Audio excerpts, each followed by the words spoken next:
You think you know about the Civil War soldier? Let me tell you something. Everything you've seen in movies is a lie. The glory, the honor, the noble sacrifice? Nope. Signing up as a Civil War soldier was literally signing your own death certificate. And the crazy part? Dying in battle was actually the lucky way out. For every soldier shot by the enemy, 2 more died curled up in their own filth, their bodies eaten alive by disease so gruesome that modern doctors would need therapy just from reading about it. The average Civil War soldier spent less than 10 days of his service actually fighting. The other hundreds of days, he was either marching until his feet bled through his disintegrating shoes or lying in a camp where typhoid, dysentery and smallpox were passing through tents faster than gossip. About 2/3 of the 620,000 soldiers who died in the Civil War weren't killed by bullets or bayonets. They were murdered by microscopic enemies their bodies never saw coming. The truth is, when a young man put on that uniform, blue or grey, he wasn't just risking death, he was signing up for a daily gauntlet of survival against starvation, exposure, disease, and soul-crushing boredom that would make prison seem like a vacation. So yeah, your great-great-grandpa who fought at Gettysburg, he wasn't just brave for facing bullets, he was superhuman for surviving everything else the war threw at him. So, how long would you last if you woke up tomorrow as a Civil War soldier? Would you be one of the few who made it home? Or would you join the countless thousands who died without ever seeing a battle, your body dumped in an unmarked grave, your name misspelled on some forgotten roster? Let's find out. Before the story, if these help you sleep, like or subscribe would be cool. Also, drop where you're listening from and the time. I check the comments and it's crazy seeing people from like Australia and Norway on the same video. Okay, tonight it's the American Civil War. But wait, are you comfortable? No, really? Check. Pillows, blankets, the whole deal. Where we're going, you'll want to be settled. Your eyes snap open to darkness. For a second, you think you're still in your bed, but something's wrong. The mattress beneath you isn't memory foam. It's a thin layer of straw on hard-packed dirt. The smell hits you next. Body odor from dozens of unwashed men, mixed with wood smoke and the sickly sweet stench of the latrine trench just 50 yards away. It's 1862, you're in a Union Army training camp outside Washington, D.C., and you've just made the biggest mistake of your short life. You've volunteered to fight in the Civil War. Rise and shine, ladies, a voice bellows through the darkness. Fall in for roll call in 5 minutes or you'll be scrubbing latrines with your toothbrush.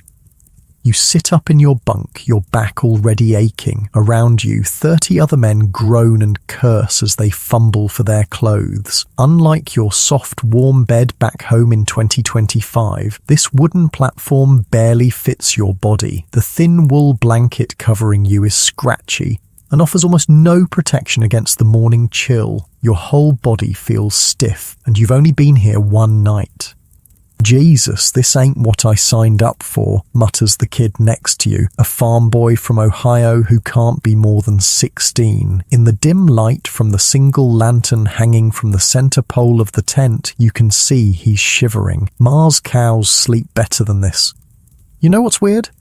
He's actually one of the lucky ones. Unlike the thousands of other new recruits sleeping on the bare ground with nothing but their coats for pillows, at least you've got a tent. Or first day of being a hero, says an older man across the tent, his voice dripping with sarcasm. Wait till you boys taste the food. That'll really make you feel special. You pull on your new uniform, a wool coat and trousers in dark blue that are simultaneously too big in some places and too small in others. The fabric is so rough it feels like it's exfoliating your skin. And despite being fresh from the quartermaster, it already smells like chemicals and sweat. Speaking of the uniform, let me paint you a picture. These weren't the tailored, perfectly fitted outfits you see in Hollywood movies. The Union Army ordered uniforms in just 4 sizes: small, medium, large, and extra large. Imagine trying to fit every single body type in America into just 4 sizes of clothing. The result? Almost nobody had a uniform that actually fit.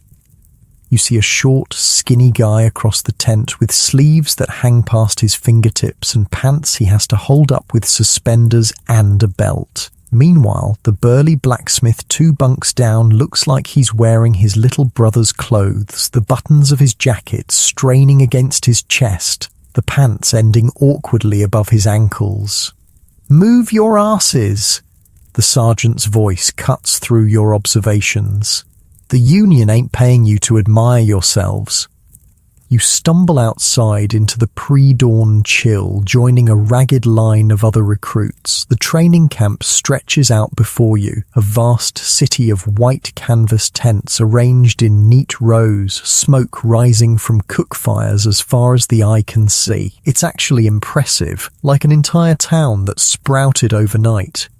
What's not impressive is the smell. Thousands of men living in close quarters with minimal sanitation creates an odour that's almost visible. The latrines are just trenches dug downwind of camp, hopefully, and bathing is an occasional luxury, not a daily habit. Your nostrils burn with the mixture of wood smoke, unwashed bodies, horse manure, and the sweet sour stench of sickness that already hangs over parts of the camp. "Name?" barks a tired-looking officer with a clipboard. You give your name, and he checks it off with barely a glance. You're just another body to him, another statistic waiting to happen. "Company K, 140th Regiment," he says, pointing you toward a group of equally bewildered-looking men. You join them just as the sun begins to peek over the horizon, casting long shadows across the camp. The day is beginning, and with it, your first real taste of army life. "All right, you sorry lot," a weathered sergeant addresses your group. His face is tanned leather, creased by sun and hardship. "Today you learn how to be soldiers. Most of you won't be worth a damn for weeks, but we don't have weeks. The Rebs aren't waiting for you to get comfortable." He walks down the line, eyeing each of you like your livestock at auction.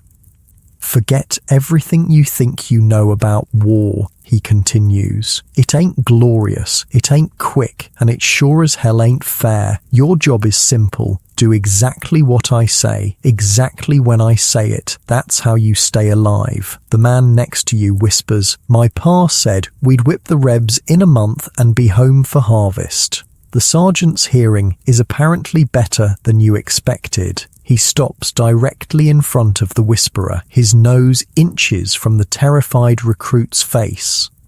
"Your pa ever been to war, boy?" he asks, his voice dangerously soft. No, Sergeant," the recruit stammers. "Then your pa doesn't know shit," the sergeant replies. "None of you do, but you will learn, those of you that live anyway." And with that cheerful introduction, your training begins. The next few hours are a blur of marching, formations, and more marching. Left foot, right foot, turn, about face. The sergeant screams corrections at anyone who missteps, which is pretty much everyone. Your shoulders ache from holding your rifle at the proper angle. Your feet throb in boots that weren't made for your specific feet, because in the 1860s, there's no such thing as left and right shoes. Both boots are identical, and they only take the shape of your feet after weeks of painful breaking in. Wait, you didn't know that? Yeah, Civil War soldiers' boots were completely symmetrical. Imagine wearing 2 left shoes, except they're both actually neither shoes, and they're made of stiff leather with wooden soles and zero cushioning. By the end of your first day of training, you'll have blisters on blisters. By mid-morning, your stomach is growling. Breakfast was coffee so bitter it made your eyes water, and a rock-hard square of what the others called hardtack. A simple cracker made of flour and water that could break your teeth if you bit into it directly. You watched in disgust as experienced soldiers softened theirs in coffee or crumbled it into their tin cups.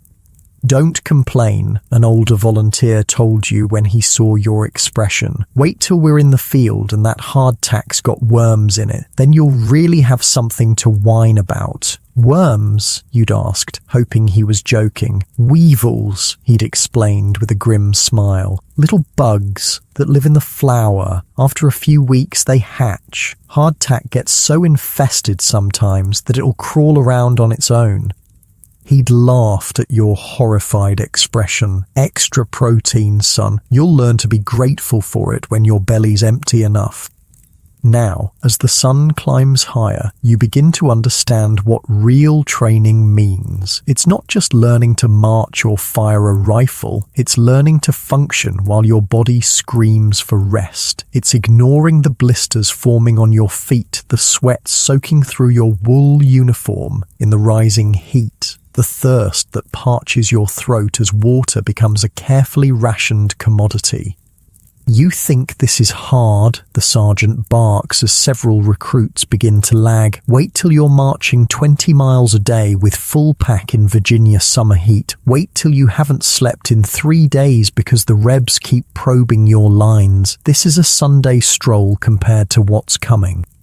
The morning drags on, an endless cycle of marching, forming lines, presenting arms, and marching again. By noon, your arms feel like lead weights, and every muscle in your legs is trembling. The wool uniform that seemed merely uncomfortable at dawn is now a personal torture device, trapping heat against your skin until you're marinating in your own sweat. But the real shock comes when training pauses for the midday meal. Dinner, someone calls, and there's a rush toward the cook fires. You join the line, tin plate and cup in hand, hoping for something substantial after the morning's exertion. What you get is a ladle of salt pork swimming in its own grease, another piece of hardtack, and more of that bitter coffee. This, you're learning, is the standard fare of a Union soldier, monotonous, barely nutritious, and utterly unappetizing. "Better get used to it," says the Ohio farm boy as he sits beside you. His face is red from exertion and sunburn. "My brother wrote from the front that sometimes this is all they get for days. When they're lucky, they find a farm and requisition some fresh food." "Requisition?" you ask, trying to choke down the salt pork, which tastes like someone boiled leather in salt water. "Steal," he clarifies with a small smile, "though don't let the officers hear you call it that." As you force yourself to eat the unappetizing meal, knowing you'll need the energy for the afternoon's training, you overhear snippets of conversation from the men around you. They're from all walks of life, these volunteers: farmers, clerks, blacksmiths, factory workers. Some are immigrants who barely speak English, others are from families that have been in America for generations. All of them thought they knew what they were signing up for. All of them are realizing, just like you, how wrong they were. "My wife's gonna have the baby before I even see battle," a young man says, his voice a mixture of pride and sadness. "Better hope we're home by then," his companion replies. "My cousin joined up last year, said they promised it'd be over in 3 months. He's still in Virginia, and half his company's dead from camp fever." "Camp fever?" you ask before you can stop yourself. The men look at you, clearly a fresh fish who doesn't know anything. "Typhoid," one explains, "runs through the camps like wildfire. That or dysentery, men dropping dead without ever seeing a rebel. My uncle was at Bull Run," another recruit adds. "Said more men in his company died from sickness than bullets. Said you'd see a man healthy at breakfast and being buried by supper. A chill runs through you despite the midday heat. You hadn't considered this aspect of war, the invisible enemies that kill more effectively than any Confederate sharpshooter." The conversation is cut short as the sergeants begin bellowing for the afternoon formation. With a groan, you rise to your feet, muscles protesting, and rejoin your company. The morning was just a warm-up, it seems, as the afternoon brings more intense drills. You learn the basics of loading and firing your rifle, a complex multi-step process that needs to become second nature. Bite the cartridge, pour the powder, ram the ball, place the cap, aim, fire. Under ideal conditions, a good soldier might get off 3 shots in a minute. Under battle conditions, with smoke obscuring vision and fear pumping through veins, most men manage far fewer. Too slow, the sergeant shouts as you fumble with a percussion cap. Every second you waste is another second for a reb to put a ball through your skull. By late afternoon, your hands are blackened with gunpowder, your shoulders ache from the rifle's recoil, and your ears ring from the repeated firing. When the bugle finally signals the end of training for the day, you nearly collapse with relief. But the day isn't over. There are still chores, wood to gather for fires, equipment to clean, letters to write home while there's still daylight. The camp buzzes with activity as thousands of men perform these evening rituals. You sit outside your tent, rubbing your sore muscles, watching the camp transform in the fading light. Campfires begin to twinkle across the vast expanse, their smoke creating a haze that catches the sunset. Men gather in groups, talking, playing cards, singing. In another context, it might almost seem festive. The farm boy from Ohio, you've learned his name is Thomas, sits beside you, paper and pencil in hand. Writing to your mother? You ask? He nods, trying to figure out how to tell her about this place without worrying her. Are you going to tell her about the food? You joke. He smiles faintly. No, she'd be on the next train with a basket of fried chicken and cornbread. His smile fades. I'm not telling her about the sickness either, or what the sergeant said about our chances. You're both quiet for a moment, listening to the sounds of the camp, men's voices, occasional laughter, the strains of a fiddle somewhere in the distance. Why'd you join up? Thomas asks suddenly. It's a question you've been asking yourself all day. In this moment, with your body aching and the realities of war beginning to sink in, the patriotic fervour that supposedly drove men to enlist seems distant and naive. Seemed like the right thing to do? You answer vaguely. He nods as if that makes perfect sense. I couldn't stay on the farm while other men were fighting. Wouldn't be right. He looks down at his half-written letter.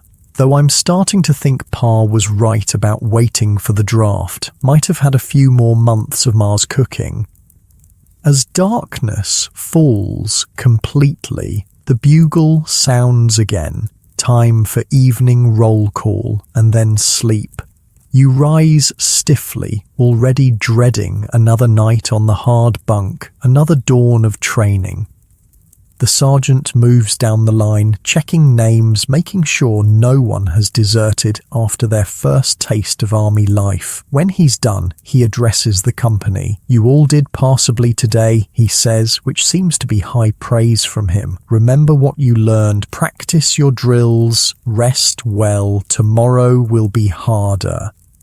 With that cheerful thought, you're dismissed to your tents. As you lie on your bunk, staring up at the canvas ceiling, listening to the sounds of men settling in around you, reality truly begins to sink in. This is your life now, the hard bunk, the terrible food, the exhausting training, and you haven't even left camp yet. Ahead lies the march to the front, the terror of battle, the risk of wounds and disease. The comfortable bed you woke up in this morning, back in your real life, seems like a distant dream.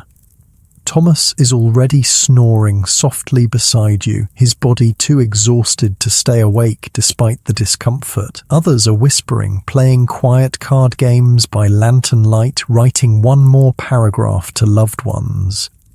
You close your eyes, trying to find a position that doesn't press on a new bruise or sore muscle. Tomorrow will come all too soon, with its bugle call and shouting sergeants and endless drills. But for now, in this brief moment of rest, you wonder, will you be one of the ones who survives this war? Or will you become just another statistic, another name on a regiment's casualty list? As sleep finally begins to claim you, one thing becomes abundantly clear. Survival here isn't just about avoiding enemy bullets. It's about enduring, day after day, hardship after hardship. The true test of a Civil War soldier wasn't just courage in battle. It was the grim determination to keep going when every part of you wanted to give up. And tomorrow, your real test begins. The bugle tears through your dreams like a bayonet. Your body physically hurts from yesterday's drills, but there's no time to ease into wakefulness. The sergeant is already barking orders before your eyes fully open. On your feet, you miserable excuses for soldier sons already wasting daylight while you're lying there like pampered house cats. It's your second day in camp and your muscles scream in protest as you roll off the hard bunk. The kid next to you, Thomas, you remember, looks even worse. His hands are blistered from yesterday's rifle drills and his face is sunburned to a painful-looking red. "I can't feel my legs," he mutters, wincing as he pulls on his boots. "Better numb than gone," replies an older volunteer, already dressed and rolling his blanket with practiced efficiency. "My cousin lost both his at Shiloh. Grape shot. Said he felt them burn for weeks after they were buried somewhere in Tennessee. And that's your good morning greeting in the Union Army?" You stumble outside, blinking in the harsh dawn light. The camp is already alive with activity. Thousands of men performing their morning routines with varying degrees of efficiency. Smoke rises from hundreds of cooking fires as the company cooks prepare the morning meal, if you can call it that. "Fall in for roll call," the sergeant shouts, and you join the ragged line forming in front of your tent. Names are called, responses given. 2 men from another company are missing. "Deserted in the night," someone whispers. You're not entirely surprised. After just one day, the romantic notion of soldiering has given way to the harsh reality of military life, and you haven't even faced combat yet. After roll call comes breakfast, that bitter black coffee again, another piece of hardtack, and a thin slice of salt pork that's more fat than meat. You watch as veterans soften their hardtack in coffee, and you follow suit. It's still barely edible, but at least now it won't break your teeth. "First day wasn't so bad, was it?" asks a soldier sitting next to you. He's older than most, maybe in his 30s, with a thick beard and knowing eyes. Name's Miller, been in since 61.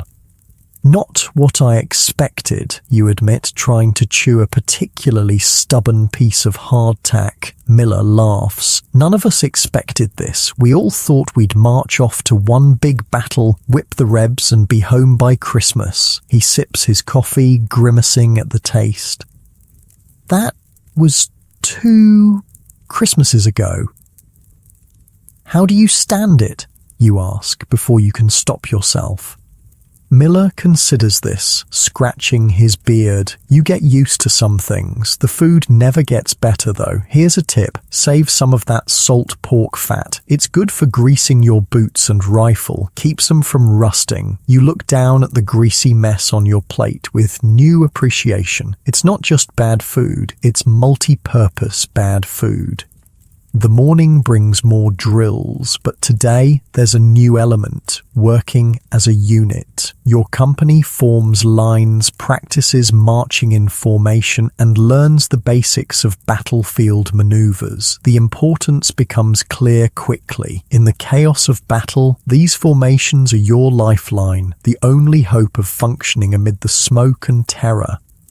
"Tighten that line," the sergeant bellows as your company attempts to march in step. In battle, a gap in the line is where the enemy breaks through. A gap in the line means dead men. By mid-morning, sweat pours down your face. The wool uniform that seemed merely uncomfortable yesterday is now a personal torture device. It's like wearing a blanket in a steam room. The coarse fabric chafes against your skin wherever it touches, and the areas where it doesn't are soaked with sweat.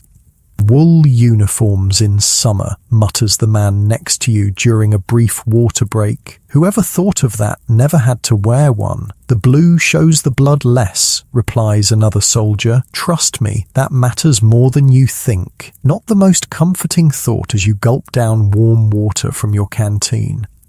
After the morning drills, your company is assigned to fatigue duty, the endless chores that keep a military camp functioning. Today, it's latrine duty, your task, digging new trenches for the camp toilets. Let me paint you a picture of Civil War sanitation because it's not what you're imagining. The latrines are just long trenches dug about 100 yards downwind of camp. No buildings, no privacy, just trenches with logs laid across them for soldiers to sit on. When a trench fills up, it's covered with dirt and a new one is dug. Rebs can smell our camp before they see it, jokes one of the veterans as you dig. Might as well send up a flag saying Yankees shitting here. The stench is horrific, especially in the growing heat of the day. Several men vomit as they dig, which only adds to the miasma. You breathe through your mouth, trying not to gag, focusing on the mechanical motion of shovel into earth, dirt into pile. You know what the real killer in this army is? Asks Miller, who's digging beside you. When you shake your head, he points to the trenches. This right here, typhoid, dysentery, cholera, they kill more of us than rebel bullets. Men drinking downstream from where other men are shitting. It's a wonder any of us are still alive. You look at the dirty hands holding your shovel. Think about the food you ate this morning, prepared by men with equally dirty hands, and suddenly the combat death rate seems almost merciful compared to the slow death of disease.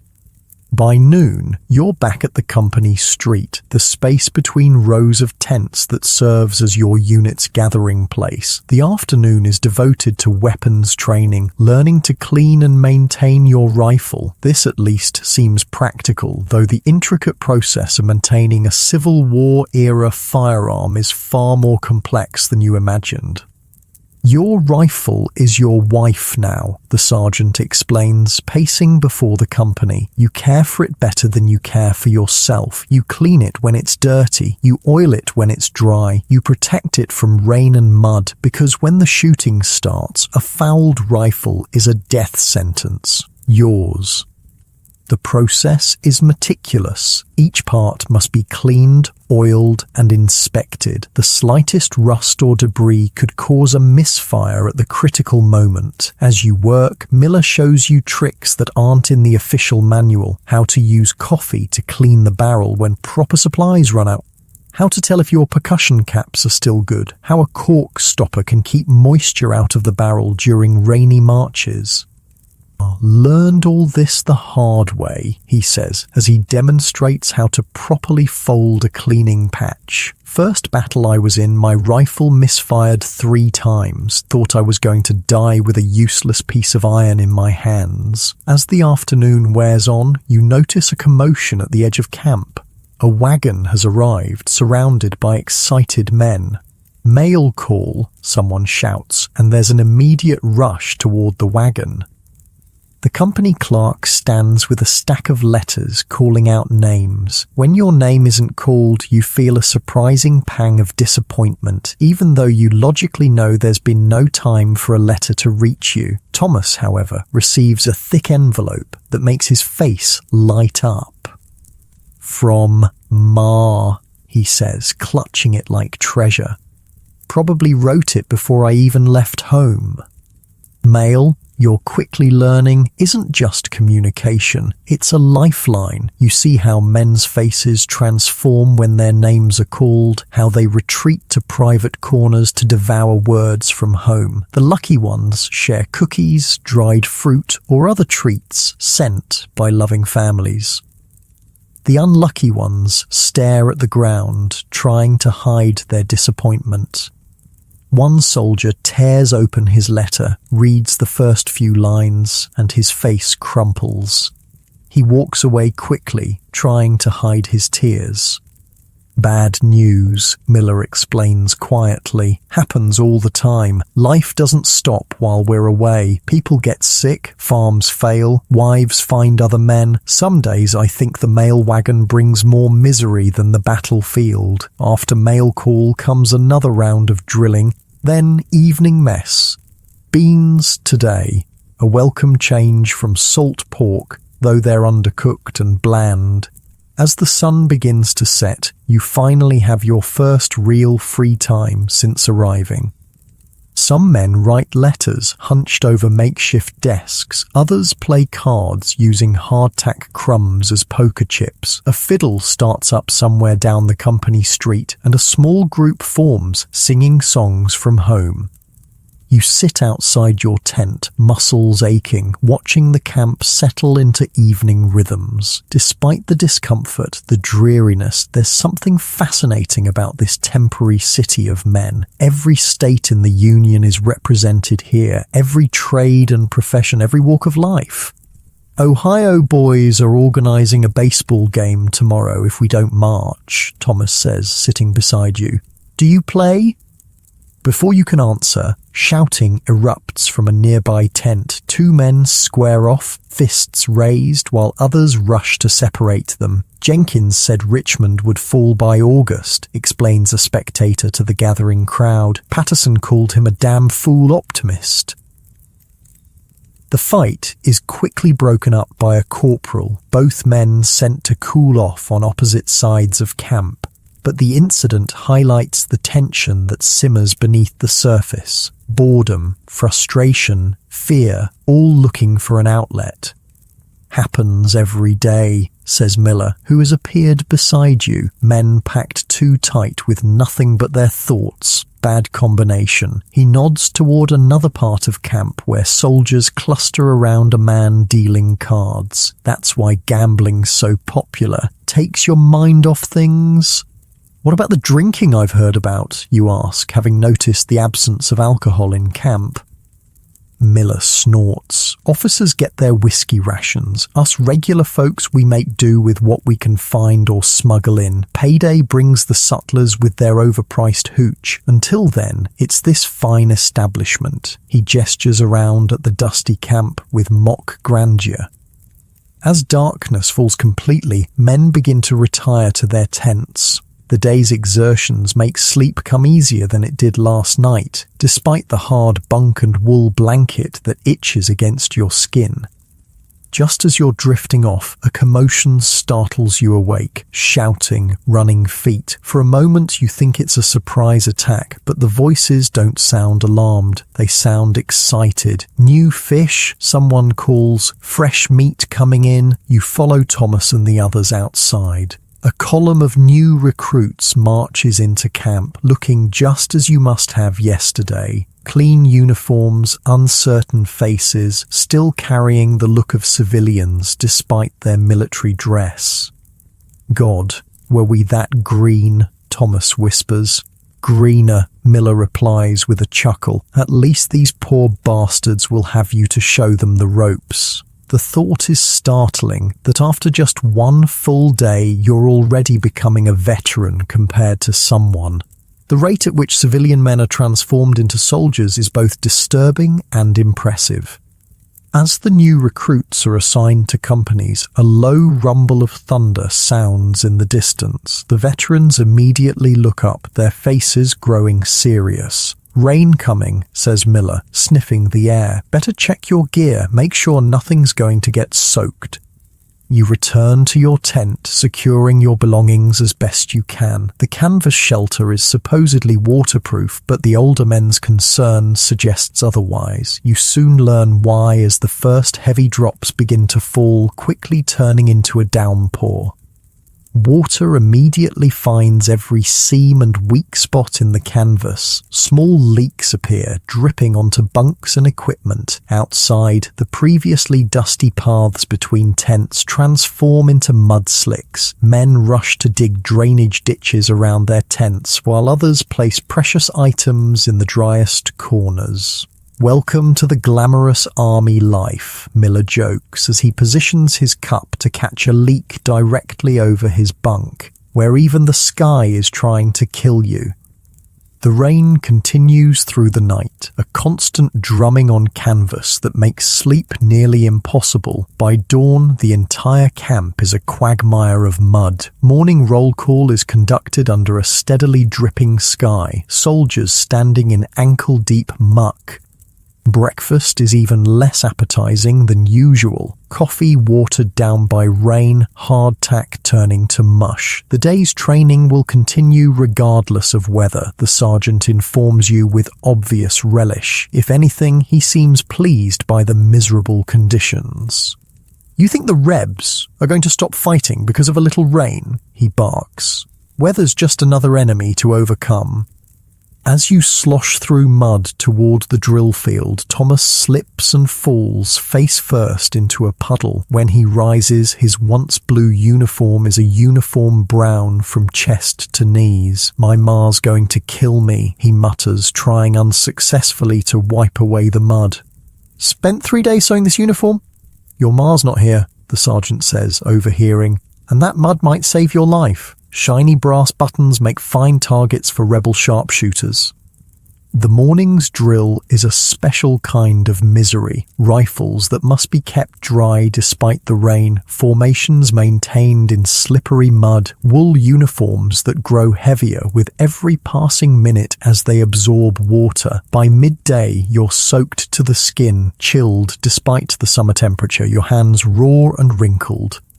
"Could be worse," says a veteran as you all huddle under a makeshift shelter during a brief break. "Winter in Virginia? Now that's true misery. Mud so deep it swallows wagons whole, men losing toes to frostbite. Give me summer rain any day." The rain finally lets up by afternoon, but the damage is done. The camp is transformed into a vast mud pit. Worse, you begin to hear coughing from various tents, the first sign of the colds and lung ailments that follow every soaking.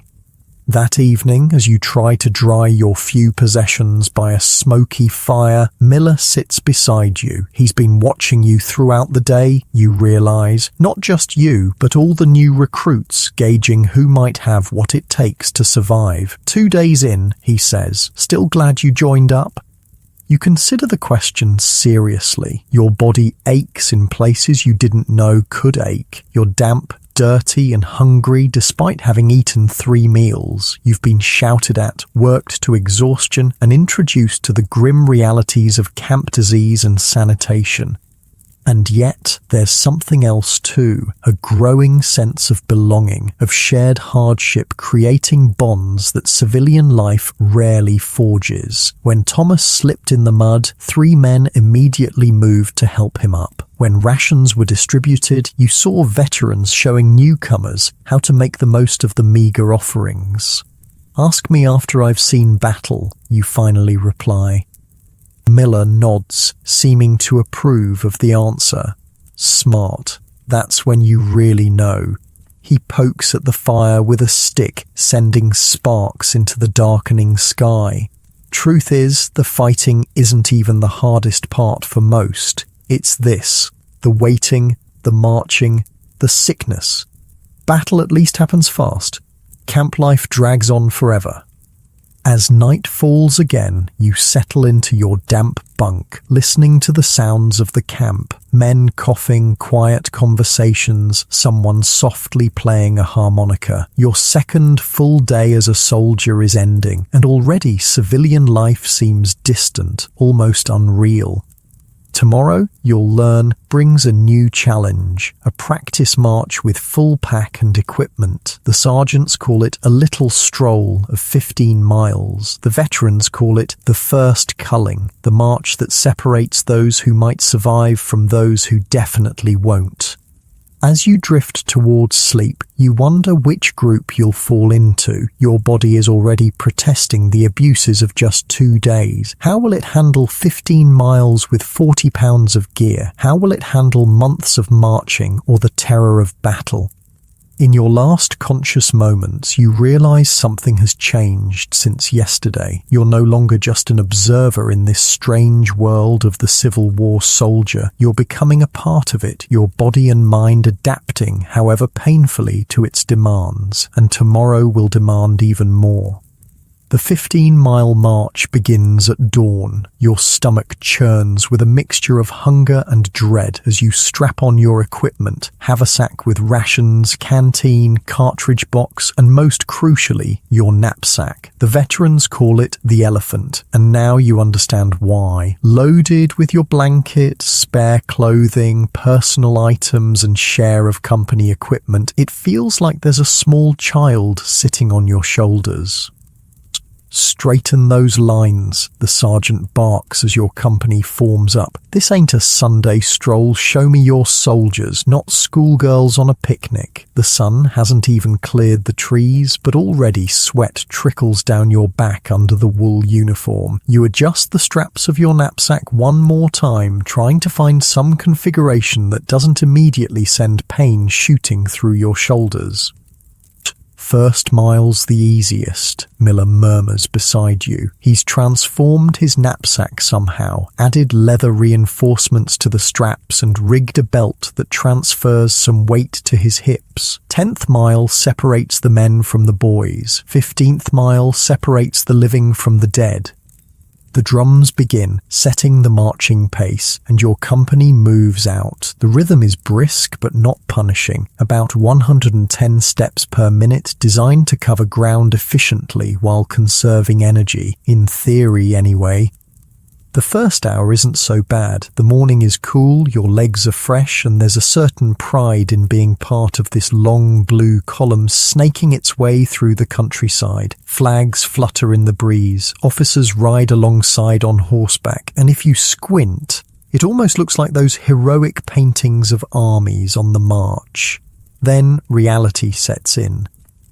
By the second hour, the sun has climbed higher, beating down on your blue wool uniform. The dust, kicked up by thousands of marching feet, coats your face, clings to your sweaty skin, turns to mud in your mouth. There's no talking now. Every breath is precious, used only for the effort of putting one foot in front of the other. Water discipline, an officer calls as men begin reaching for canteens. 2 swallows every hour, we've got miles to go.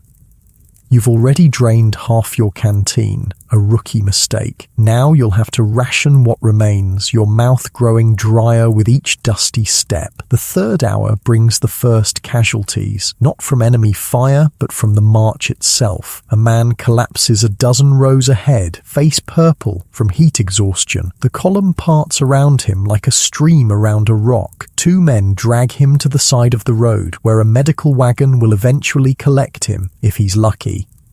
Eyes front, the sergeant shouts when heads turn to watch. Keep moving. Another man stumbles out of formation, vomiting into the ditch. He tries to rejoin the march, but falls again. No one stops to help. The column has its own momentum now, a beast that can't be halted for individual suffering.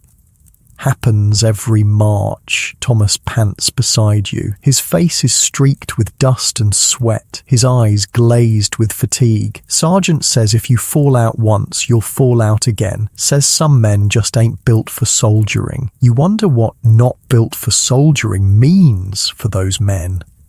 Discharge? Assignment to garrison duty? Or just endless torment until they either toughen up or desert? By midday, your shoulders are on fire, raw beneath the straps of your knapsack. Each step sends a jolt of pain up your spine. Your feet, already blistered from previous days, now feel like they're being stabbed with each step, but you keep marching because stopping seems worse somehow. The column halts at a creek for a brief rest. Men collapse on the banks, shedding equipment, plunging faces into the cool water despite officers' warnings about disease. You ease your knapsack off with a groan, feeling blood rush back into your shoulders. Halfway there, Miller says, settling beside you. Unlike most, he seems barely winded, his movements economical, preserving energy. How are you holding up? You're too exhausted to lie. Don't think I can make another mile." Miller nods as if he expected this answer. From his haversack, he pulls out a small tin, opening it to reveal a brownish paste. "Rub this on your shoulders and feet. Won't heal 'em, but it'll numb 'em enough to finish." The salve smells medicinal, with hints of camphor and something herbal. "What is it?" you ask, gingerly applying it to your raw skin. "Stuff the Indians use. Traded a rebel prisoner my pocket watch for the recipe." Miller shrugs. "Man makes do." The relief is almost immediate, not a cure, but a blessed dulling of the pain. By the time the drums signal resumption of the march, you feel like you might actually survive. The afternoon brings new challenges. The road narrows, forcing the column to compress. Now you're marching so close to the man in front that your rifle barrel is inches from his knapsack. The pace becomes uneven. Hurry up and wait, running a few steps to close gaps, then standing still for minutes while some obstruction ahead is cleared. "This is how most get killed," Miller tells you during one such halt. "Not by bullets, by the march. Feet swell, can't get boots off. Infection sets in, surgeon takes the leg, then the fever takes the man." It's a cheerful thought to accompany the final miles. The sun is low when your company finally reaches the designated campsite. You've marched 15 miles with full gear, and every part of your body registers the achievement with pain. Men collapse where they stand, too exhausted to even set up tents. "No rest yet," the sergeant's voice cuts through the fatigue. "Camp needs setting up before dark. Move your asses." Somehow, you find the strength to help erect tents, gather firewood, and dig rudimentary latrines. The work is mechanical now, your body operating on some reserve of energy you didn't know existed. It's only when the essential tasks are complete that you're finally allowed to rest. You sink to the ground outside your tent, too tired to even remove your boots. Thomas collapses beside you, his face ashen beneath the sunburn and dirt. "I can't feel my feet," he says. "Is that bad?" "Take your boots off," Miller orders, appearing beside you. "Both of you, now."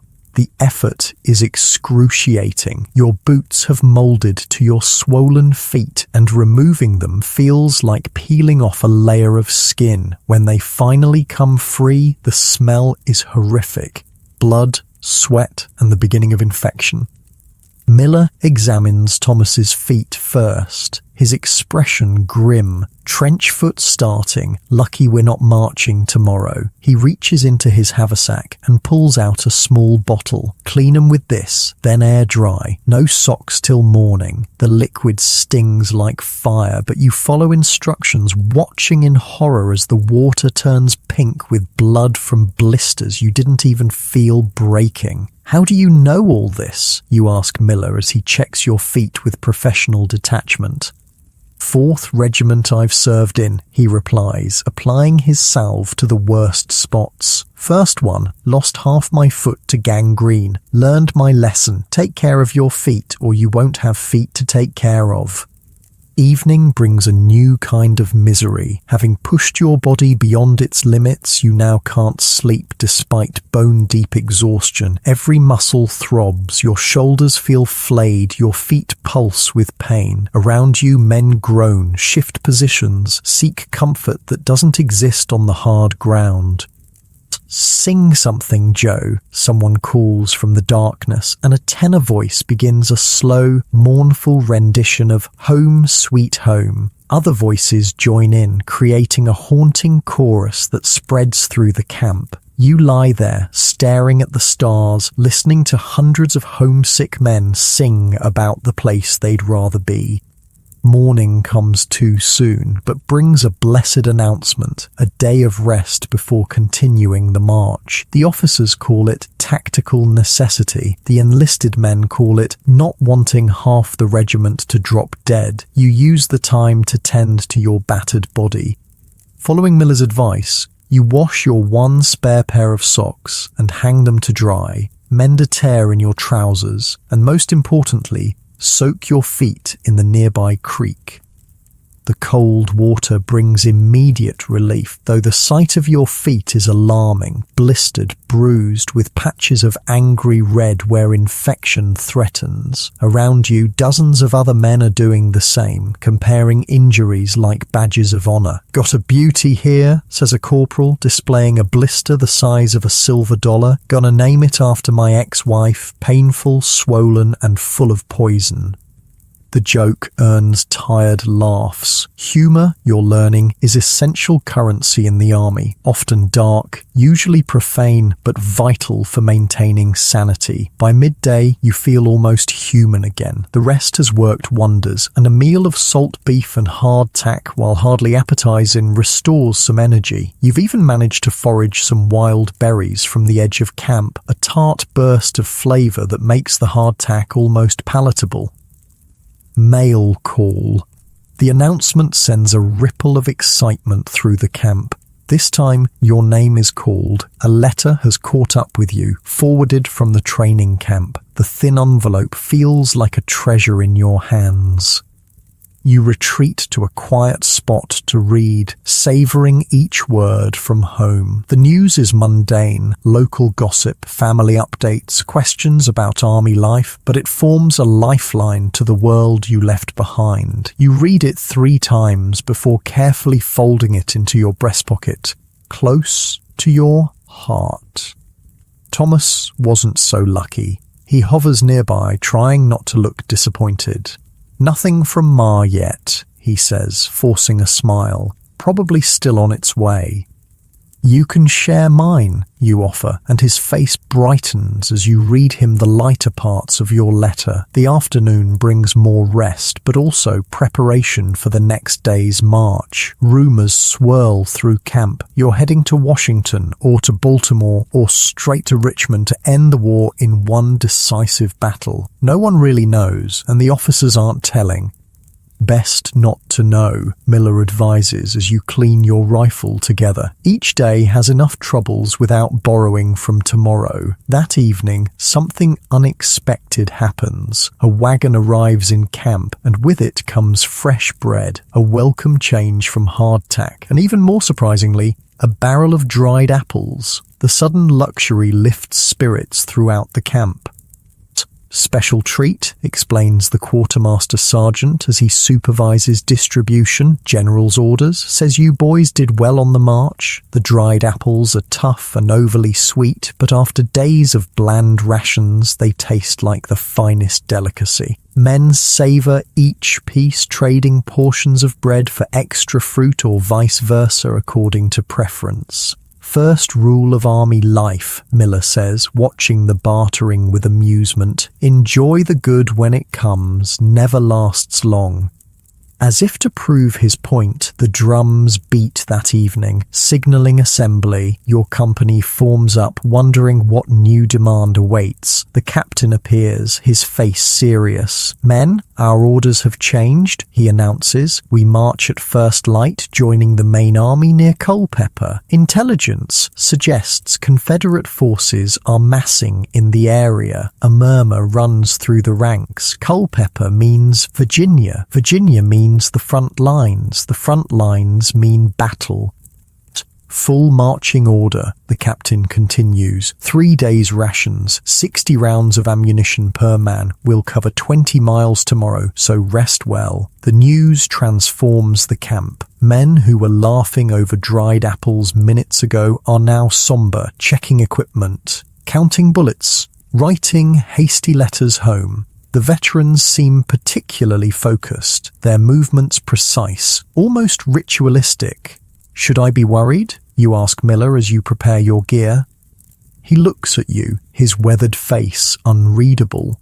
"Yes," he says finally, "but not about dying, not yet." He nods toward where Thomas sits, struggling to wrap hardtack in an oilcloth. "Worry about the living. Battle's coming, and it'll change that boy forever. Change all of you. The man who marches into his first battle never marches out again. Someone else comes out wearing his face." You sleep poorly that night, Miller's words echoing in your mind. Around you, the camp is restless, men whispering, praying, some crying quietly in the darkness. The morning seems to arrive almost immediately, the bugle cutting through what little sleep you manage to find.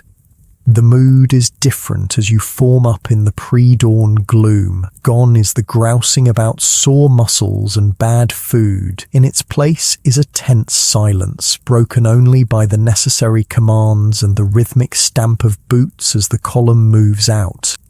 Today's march is faster, more purposeful. The officers push the pace, allowing fewer breaks. By noon, you've covered 12 miles, your feet once again screaming in protest. But no one falls out today. The column moves with grim determination, each man knowing what waits ahead.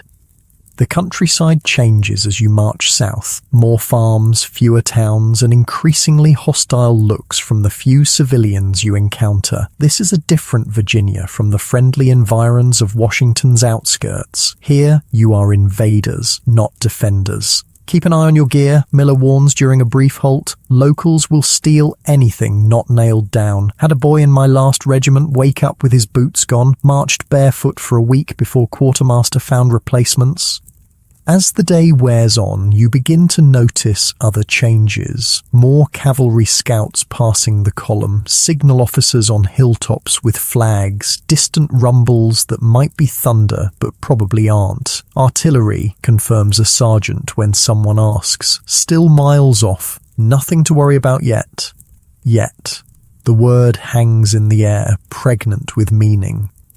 By late afternoon, your company joins a larger encampment, part of the Army of the Potomac, tens of thousands of men spread across rolling fields and woodlots. The scale is staggering. Tents and wagons stretch as far as you can see. Campfires dot the landscape like fallen stars. Flags of dozens of regiments flutter in the breeze. Home sweet home, Miller says as your company is directed to its assigned position. At least till the shooting starts. Setting up camp in the larger army is more orderly, more practiced. Each regiment has its place, each company its specific duties. By sundown, your small piece of the vast encampment is established, tents erected in neat rows, cooking fires burning steadily. The increased organisation extends to rations as well. The company cooks have set up a proper field kitchen, and tonight's meal is almost palatable. Beans with salt pork, fresh bread from the commissary wagons, and even coffee that tastes like coffee instead of boiled mud. Army runs better when it's all together, explains a corporal as you collect your portion. General's staff watching everything makes the quartermaster honest and the cooks afraid of complaints.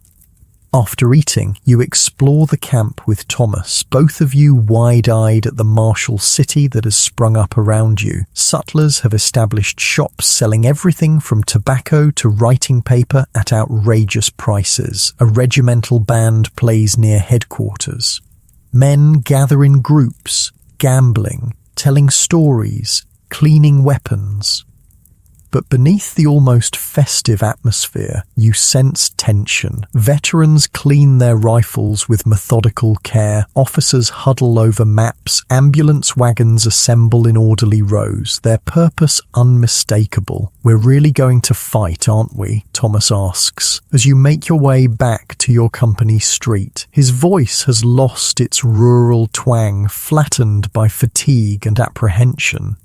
Before you can answer, a new sound cuts through the evening air, a long roll of drums, not the usual camp signals, but something more urgent. Men jump to their feet all around you, officers shouting commands that are swallowed in the sudden commotion. Fall in by companies." Your sergeant's voice rises above the din. "Full equipment, double quick." "What's happening?" Thomas asks, his face pale as you both run toward your tent. "Nighttime march," says Miller, already buckling on his cartridge box. "Rebs must be closer than we thought. Within minutes, your company is formed up, each man standing rigid in line, equipment checked and ready. The captain paces before you, his face tight with concentration as he awaits orders from regiment. They come in the form of a mounted courier who speaks briefly to the captain before galloping off to the next company. The captain turns to address the men, his voice steady but serious. "We're moving out immediately," he announces. "Confederate forces have engaged our advance scouts near Brandy Station. We're to reinforce the line before dawn." He pauses, scanning the faces before him. "This will be a forced march through the night. No straggling, no talking. We move fast and quiet. Those are the general's orders." A ripple passes through the company, not quite fear, but something close to it. Night marches are dangerous even without the enemy nearby. Men trip in darkness, get lost, fall into ditches, add the prospect of battle at the end, and the risk multiplies. "Check your equipment one last time," the captain continues. "We move in 5 minutes." As you adjust your straps and count your cartridges, you feel a strange calm descend. After days of training, marching, and preparation, the moment is finally here. No more wondering what kind of soldier you'll be. By tomorrow, you'll know. "Stay close to me," Miller tells you and Thomas, his voice low. "Do exactly as I do. Don't be heroes. Don't be cowards. Just be soldiers." The drums tap softly, signaling formation. Your company takes its place in the column, and without fanfare, the night march begins. Thousands of men moving through darkness, each step bringing you closer to the moment that will define your war, your first battle. Tomorrow, you'll learn if you're truly cut out to survive as a Civil War soldier. Not just the marches, the bad food, the disease, but the thing they've been preparing you for all along. The moment when other men are actively trying to kill you. As you march through the Virginia night, stars cold and distant overhead, you wonder what version of yourself will exist when the sun rises again. The night march continues for hours, a ghostly column of men moving through darkness. No talking is allowed, but the sounds of an army on the move fill the night. Thousands of boots on dirt roads, the creak of leather equipment, the occasional clink of metal against metal, and always the laboured breathing of exhausted men.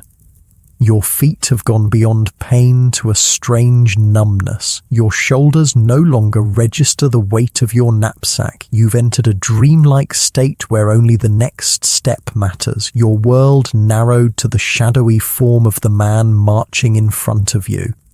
Just before dawn, the column halts in a wooded area. Orders are passed in whispers. Shed knapsacks, keep weapons and ammunition, form battle lines. The calm efficiency of the veterans is unsettling. They don't speak, don't question, just methodically prepare for what's coming. Mom, load your weapons, the sergeant orders, his voice barely audible. Percussion caps ready, but not set. We move in 5 minutes. Your hands shake as you tear open a paper cartridge with your teeth, the bitter taste of gunpowder filling your mouth. Pour the powder down the barrel, ram the ball home, place the percussion cap. Each step you've practiced hundreds of times, but never with the knowledge that these bullets might soon be fired at actual human beings. Thomas struggles beside you, dropping a cartridge in the dim light. "I can't," he whispers, his voice cracking. Miller kneels beside him, steady hands guiding Thomas through the loading process. "Just like drill," he murmurs. "Nothing different. Your hands know what to do, even if your mind doesn't." The first light of dawn filters through the trees as your company moves forward, part of a battle line stretching through the woods. You can hear distant popping sounds now, skirmishers exchanging fire somewhere ahead. Occasionally, a deeper boom suggests artillery.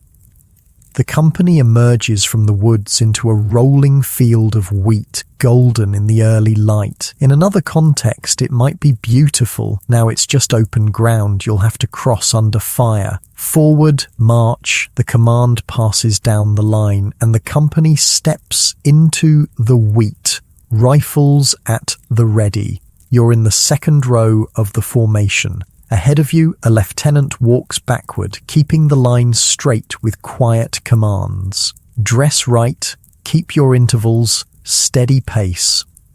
The distant popping grows louder. You can see smoke now hanging over a tree line about half a mile ahead. The skirmishers are falling back, running through the wheat toward your advancing line. One falls suddenly, as if he's tripped, but he doesn't get up. "Steady, boys," the sergeant calls. "Keep your line." A sound tears through the air above you, a weird shrieking whistle that ends in a solid thump as something hits the ground behind your company. Earth and wheat spray upward. "Artillery," says Miller, his voice flat. "They're ranging us." Another whistle, another explosion, this one closer. Men instinctively duck but keep marching. The formation is still intact, still advancing at that same steady pace through the golden wheat. Then you see them, grey-clad figures emerging from the distant tree line, forming their own battle line. The enemy. Real Confederate soldiers, not targets or imaginary foes from drill, but actual men with guns who want to kill you. "Company, halt." The command freezes you in place. Ready arms. You raise your rifle, suddenly aware of how exposed you are in this open field. The wheat only reaches your knees. No concealment, no protection. Aim. You settle the sights on the grey line, now about 300 yards away and closing. You can't make out individual faces at this distance, just a mass of men moving toward you with deadly purpose. Fire. The company's volley crashes out, your own rifle bucking against your shoulder. Smoke immediately obscures your vision, the acrid smell of burnt powder filling your nostrils. Through the haze, you can't tell if you hit anyone. There's no time to wonder. You're already reaching for another cartridge, beginning the loading process again. "Load, load, load," the sergeant shouts, moving behind the line. Your training takes over. Tear cartridge, pour powder, ram ball, place cap, all while trying to watch the enemy through drifting smoke, trying to ignore the whistling artillery shells that are now landing with terrifying regularity. The company fires another volley, and another. The Confederate line has halted now, returning fire. You hear the distinctive whine of Minier balls passing overhead, a sound veterans describe as angry bees. Some don't pass overhead, but find human targets instead. A man to your left grunts and sits down suddenly, a look of surprise on his face as blood spreads across his thigh. "Close up the line," the sergeant orders, and you shuffle left, filling the gap. Time loses meaning. You're caught in a mechanical cycle. Load, aim, fire, load again. The smoke becomes so thick you can barely see the enemy, aiming more at muzzle flashes than actual targets. Your ears ring from the constant gunfire, making the sergeant's command seem distant, underwater. A new sound rises above the gunfire, a high wailing cry that sends chills down your spine. The rebel yell, the grey line is charging. Or fix bayonets. The order passes down your line, hands fumbling to attach the long blades to rifle barrels. Stand fast, stand fast. The Confederate charge closes the distance rapidly, their line emerging from the smoke like avenging ghosts. At 100 yards, your company fires a devastating volley that tears gaps in their line. At 50 yards, you fire again, the effect even more terrible at this range, but they keep coming. The final moments before impact are a blur. You fire one last desperate shot, then suddenly they're upon you. A crash of bodies, rifle barrels, bayonets. The neat formation dissolves into chaotic individual struggles. A bearded Confederate lunges at you, his bayonet missing your chest by inches. You swing your rifle like a club, connecting with his shoulder. He staggers but doesn't fall, raising his weapon for another thrust. Miller appears beside you, driving his bayonet into the man's side. The Confederate crumples with a strange, soft cry that will haunt your dreams for years. "Keep moving," Miller shouts, already turning to face another threat. "Don't stand still." The hand-to-hand fighting lasts only minutes, but feels like hours. The Confederate charge falters, breaks, then reverses as more Union troops arrive to reinforce your line. The grey soldiers retreat toward the tree line, pursued by cheering bluecoats. But not you. Your company has been ordered to hold position, to reform its shattered line. As the adrenaline fades, you become aware of the aftermath around you. Men lying in the trampled wheat, some moving, crying for help, others ominously still. The golden field is now stained red in patches. Thomas is on his knees nearby, vomiting. His face is blackened with powder, his eyes wide with shock, but he appears uninjured. Others weren't so fortunate. The company has visibly shrunk, gaps in the line where men stood just minutes ago. "Check your ammunition," the sergeant orders, moving among the survivors. "We're not done yet." He's right. The battle continues elsewhere. You can hear heavy firing to your left where another Union division is engaged. Artillery still thunders, though it's no longer targeting your position. Stretcher bearers move through the wheat, collecting the wounded. The rest of the day passes in a series of advances and halts, sporadic firing at distant targets, long periods of tense waiting. The major battle seems to have shifted elsewhere, your company now a small piece in a complex chess game played across miles of Virginia countryside. By late afternoon, it's clear the Union forces have carried the day. Confederate units are withdrawing across the board, pursued cautiously by blue columns. Your company, having suffered heavily in the morning engagement, is held in reserve as fresher troops lead the pursuit. As dusk approaches, you finally have time to process what you've experienced. Your uniform is stiff with dried sweat and powder residue. Your hands are black from gunpowder. Your right shoulder bruised from rifle recoil. You've fired approximately 40 rounds over the course of the day, though whether you actually hit anyone remains mercifully unknown. The company establishes a hasty camp near the morning's battlefield. There's no energy for proper tents. Most men simply drop where they're told, using knapsacks as pillows. The day's fighting has left everyone hollow-eyed and silent, the usual camp banter replaced by thousand-yard stares. "Eat something," Miller advises, handing you a piece of hardtack. "Doesn't matter if you're not hungry. Your body needs it." You chew mechanically, the familiar tasteless cracker now seeming even more unappetizing. Thomas sits nearby, still hasn't spoken since the fighting. He stares at his hands as if they belong to someone else. Will he be all right? You ask Miller quietly. The veteran studies Thomas for a moment. "Maybe. First battle hits everyone different. Some talk too much, some don't talk at all. Give him time." As night falls completely, you realize something has changed within you. The fear isn't gone. If anything, having seen combat, you're more afraid than before. But it's a different kind of fear, more focused, less paralyzing. You've seen the worst and survived, at least this time.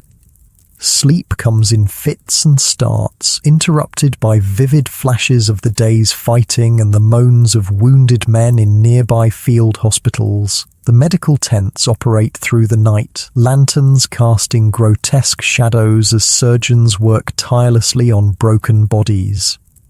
Morning reveals the true cost of battle. Your company musters at dawn, the gaps in the ranks painfully obvious in daylight. The captain reads the casualty list: 12 dead, 23 wounded, 5 missing. From a company that numbered nearly 100 just days ago, these losses are significant.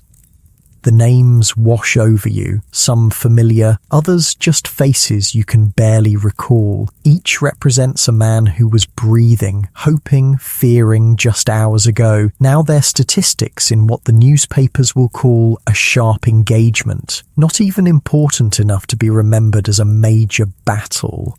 "We'll be moving out within the hour," the captain announces, folding the casualty list. "The enemy is retreating toward Culpeper. We're to pursue and harass their rear guard." No time to bury the dead. That's left to designated burial details. No time to properly tend the wounded. They're evacuated to field hospitals miles behind the lines. The army moves on, the war machine rolling forward relentlessly. As your company prepares to march, Thomas finally speaks. "I killed someone yesterday," he says, his voice barely audible. "Shot him right in the face at 20 yards, could see his expression change and everything." You don't know what to say. What words could possibly address such an experience? "You did what you had to," Miller tells him, checking Thomas's rifle with practiced hands. "Same as he was trying to do to you. Don't dwell on it or you'll go mad." The march resumes, your depleted company now part of a massive Union force flowing south like a blue river. The mood is different, no longer the nervous anticipation of men heading to their first battle, but the grim determination of soldiers who know exactly what awaits them. The pursuit lasts 3 days, a strange mirror of your earlier march but with key differences. Now you move through landscapes transformed by war, burned farmhouses, trampled fields, hastily dug graves marking the Confederate retreat. Civilians have largely fled, leaving an eerie emptiness to the countryside. On the 3rd day, rain begins, a steady, soaking downpour that turns roads to mud and streams to raging torrents. The pursuit slows, then halts as bridges wash out and supply wagons bog down. Your company finds itself assigned to guard a critical crossroads, watching for enemy cavalry while engineers attempt to repair a collapsed bridge. The rain continues without pause. Tents offer minimal protection as water finds every seam and weakness. The ground beneath becomes a sodden mess, forcing you to sleep sitting up against trees or rocks. Food is scarce. Supply wagons can't navigate the mud-choked roads, leaving you with whatever remains of your emergency rations. "Welcome to the real Army of the Potomac," Miller says as you huddle beneath a dripping tree, march in the mud, fight in the mud, sleep in the mud, then do it all again tomorrow. By the 4th day, cases of illness begin to appear. Men who survived battle fall victim to exposure and exhaustion. Fevers spread through the camp. The regiment's surgeon, already overwhelmed with battle casualties, now faces a new wave of patients. Your own health remains surprisingly good, perhaps because of Miller's herbal concoctions or perhaps simply due to luck. Thomas, however, develops a hacking cough that grows worse each day. "Just a cold," he insists when you suggest he see the surgeon. "Save the medicine for the really sick boys." On the 5th day, orders finally arrive. The pursuit is abandoned. Confederate forces have escaped across the Rapidan River, establishing new defensive positions that would be too costly to assault directly. Your regiment is to march to a place called Stevensburg, there to establish a more permanent camp while generals plot the next campaign. The march to Stevensburg is a nightmare of mud and misery. Men lose boots to the sucking earth, then continue barefoot rather than fall behind. Wagons must be literally dug out of mud holes every few hundred yards. Rain continues to fall, turning even the simplest tasks into trials of endurance. Thomas collapses 2 miles from the destination, his fever so high you can feel the heat radiating from his skin. You and Miller carry him the rest of the way, his body seemingly weightless despite your own exhaustion. The regimental surgeon examines him with a brief, practiced efficiency that reveals how many such cases he's seen. Pneumonia, he diagnoses. Get him to the hospital tent. We'll do what we can. What they can do, it turns out, is very little. Medicine in 1862 has few answers for pneumonia. They administer quinine for the fever, apply mustard plasters to his chest, and most importantly, keep him dry and as comfortable as possible in a crowded hospital tent. You visit whenever duties permit, watching Thomas grow weaker by the day. His cough deepens, bringing up alarming amounts of blood-tinged phlegm. His breathing becomes laboured, each inhalation a visible struggle. "Right to my ma," he asks during a moment of clarity, his voice a faint whisper. "Tell her I wasn't afraid in the battle. She'll want to know that. You'll write her yourself," you insist, trying to sound confident. "You'll be marching again in no time." He smiles faintly. "Not believing you, but appreciating the effort. Just make sure she knows," he says before falling into an exhausted sleep. That night, a different battle rages in the hospital tent, not against Confederate soldiers, but against disease. 3 men die before dawn, their bodies quietly removed to make space for new patients. Thomas survives, but barely, his breathing growing more laboured with each passing hour. The next morning brings an unexpected blessing, sunshine. After nearly a week of relentless rain, the clouds part, allowing the first warm rays to dry the sodden landscape. The effect on camp morale is immediate and profound. Men emerge from tents like hibernating animals, spreading damp blankets and clothing on every available surface. Even the hospital benefits from the weather change. Tent flaps are rolled up, allowing fresh air to replace the miasma of sickness and disinfectant. Thomas's cot is moved to catch a patch of sunlight, the warmth seeming to ease his breathing slightly. "Good sign," Miller says, "visiting with you. Sun kills the bad humours. Always more deaths during rainy spells." For 2 days, the weather holds, and with it comes a gradual improvement in Thomas's condition. His fever breaks, his cough, while still present, brings up clear phlegm instead of bloody discharge. The surgeon, making his rounds, nods with satisfaction. "He'll live, he know, madam. My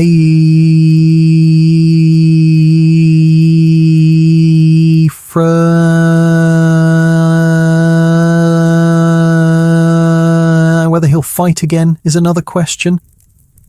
Lungs may never be the same."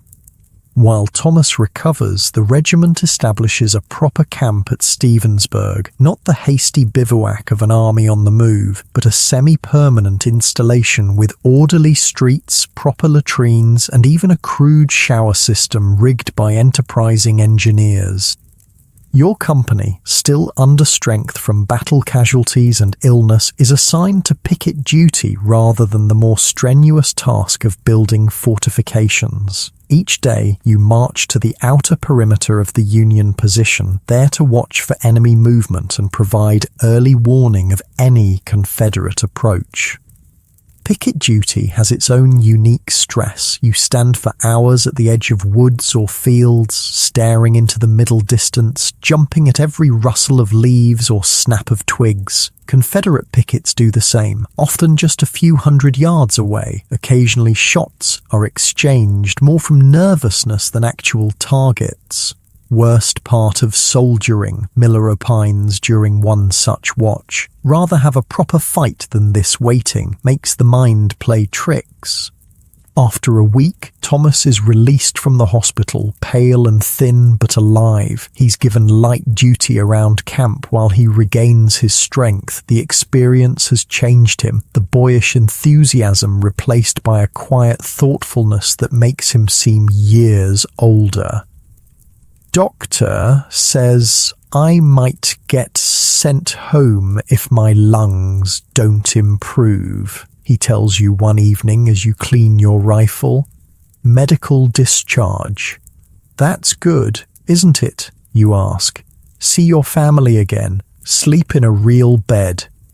He shrugs, his expression conflicted. Feels wrong somehow, leaving you all behind, like I'm running away. Getting sick isn't running away, you say firmly. You stood your ground in battle. Nobody can say different.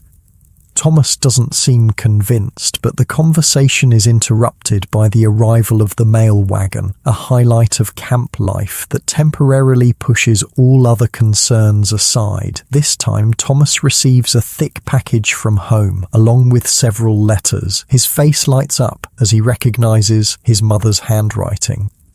The package contains knitted socks, a small fruitcake miraculously intact despite its journey, and dried apples. Thomas insists on sharing everything, his generosity extending to the entire tent. That night, your corner of camp feels almost civilized as you feast on home-baked cake and read letters aloud by lantern light. 2 days later, news spreads through camp. Reinforcements have arrived, fresh troops to fill the gaps in depleted companies. Your company receives 15 new men, mostly fresh recruits, with a few veterans transferred from other units. Among them is a slight, dark-haired boy who can't be more than 16 despite his insistence that he's 19. He's assigned to your tent, taking the space left vacant by a man killed in the recent battle. Name's William Jenkins, he introduces himself, voice cracking with adolescent uncertainty. From Pennsylvania. Is it true you all fought at Brandy Station? Just like that, you realize you've crossed an invisible line. To this boy, you're a battle-hardened veteran, someone to be respected and perhaps feared a little. The fact that you've survived exactly one battle and barely understand what happened in it doesn't matter. You've seen the elephant, as soldiers say. You belong to a different category of human now. We were there, you confirm, seeing no need to elaborate on your limited experience. What's it like? Jenkins asks, eyes wide. Being in a real battle? You glance at Thomas, who suddenly finds something fascinating to examine in his boot. Miller watches silently, letting you handle this moment of initiation. It's not like anything they tell you, you finally say. It's louder, more confusing. You don't see much through the smoke. You load and fire because everyone else is loading and firing, and afterward, you struggle to find words for the hollow feeling that followed battle. Afterward, you're just glad to be counting toes instead of holes in your body. Jenkins looks disappointed with this unromantic description, but before he can ask more questions, the bugle sounds assembly. New orders have arrived. The regiment is moving again. As you form up with the company, you realize something fundamental has changed. The man who arrived at training camp just weeks ago is gone. In his place stands someone different, still afraid, still unsure of what the future holds, but somehow more solid, more present in this strange world of the Civil War. You've survived your first battle. You've watched disease claim more lives than bullets. You've felt the unique brotherhood that forms when men face death together. Whether you're a good soldier or merely a lucky one remains to be seen. But one thing is certain, you're no longer just playing at war. You're living it with all its terror, boredom, misery, and occasional moments of transcendent connection. As the regiment moves out toward its next appointment with history, you take your place in the column, not a civilian in uniform anymore, but a soldier who's beginning to understand what that really means. The first snowflake falls like a tiny white flag of surrender. You catch it on your palm, watching it melt instantly against your skin. More follow, dancing in the wind before disappearing into the cold Virginia soil. Gonna be a bad one, Miller pronounces, studying the grey sky with a weathered man's instinct. Best get to it while the ground's still soft. It's November 1862, and your regiment has established winter quarters near Falmouth, Virginia, across the Rappahannock River from Fredericksburg. The fall campaign season is ending, both armies seeking refuge from the coming winter. For the next few months, battle will give way to a different fight, the struggle against cold, boredom, and the creeping despair that claims more soldiers than enemy bullets ever could. Winter quarters means building actual shelters, not just pitching tents. The entire regiment has transformed into a construction crew, teams of men cutting timber from nearby forests, digging foundations, building chimneys from local stone and clay. Your own squad, you, Miller, Thomas, whose lungs have improved enough to keep him with the regiment, and young Jenkins works methodically on your winter home. Following Miller's experienced direction, you've dug a rectangular pit about 18 inches deep, 4 feet wide, and 8 feet long. Deeper we dig, warmer we'll be, Miller explains, showing Jenkins how to square the corners. Heat rises, cold drops, you want to be below ground level. Around this foundation, you build walls of logs, notched at the corners to fit snugly together. It's hard work, especially with limited tools. The regiment has few proper axes, and you make do with a dull hatchet and a borrowed spade. Your hands, once soft from civilian life, are now calloused and cracked, but stronger than you ever imagined they could be.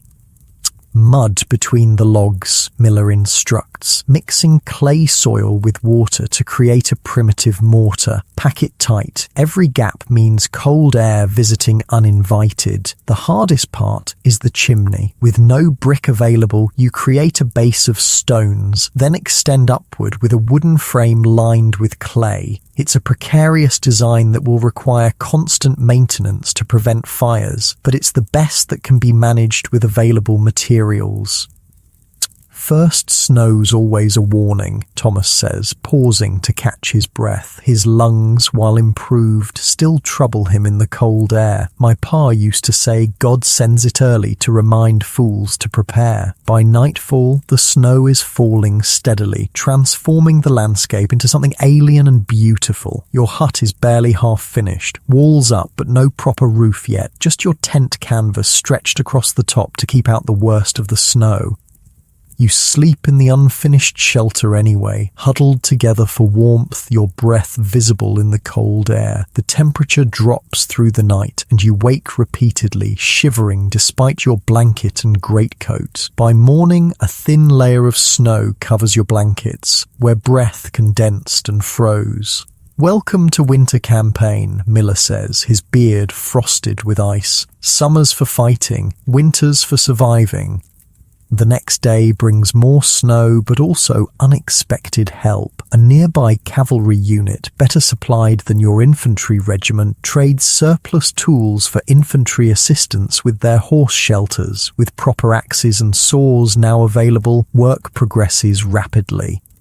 By the third day, your winter hut is taking proper shape. The walls stand about 6 feet high, the roof is framed with pine saplings, and the chimney draws reasonably well, filling the small space with blessed warmth from a carefully tended fire. Need a door next, Miller says, surveying your work with critical eyes. Something that actually keeps the cold out, not just a blanket over the opening.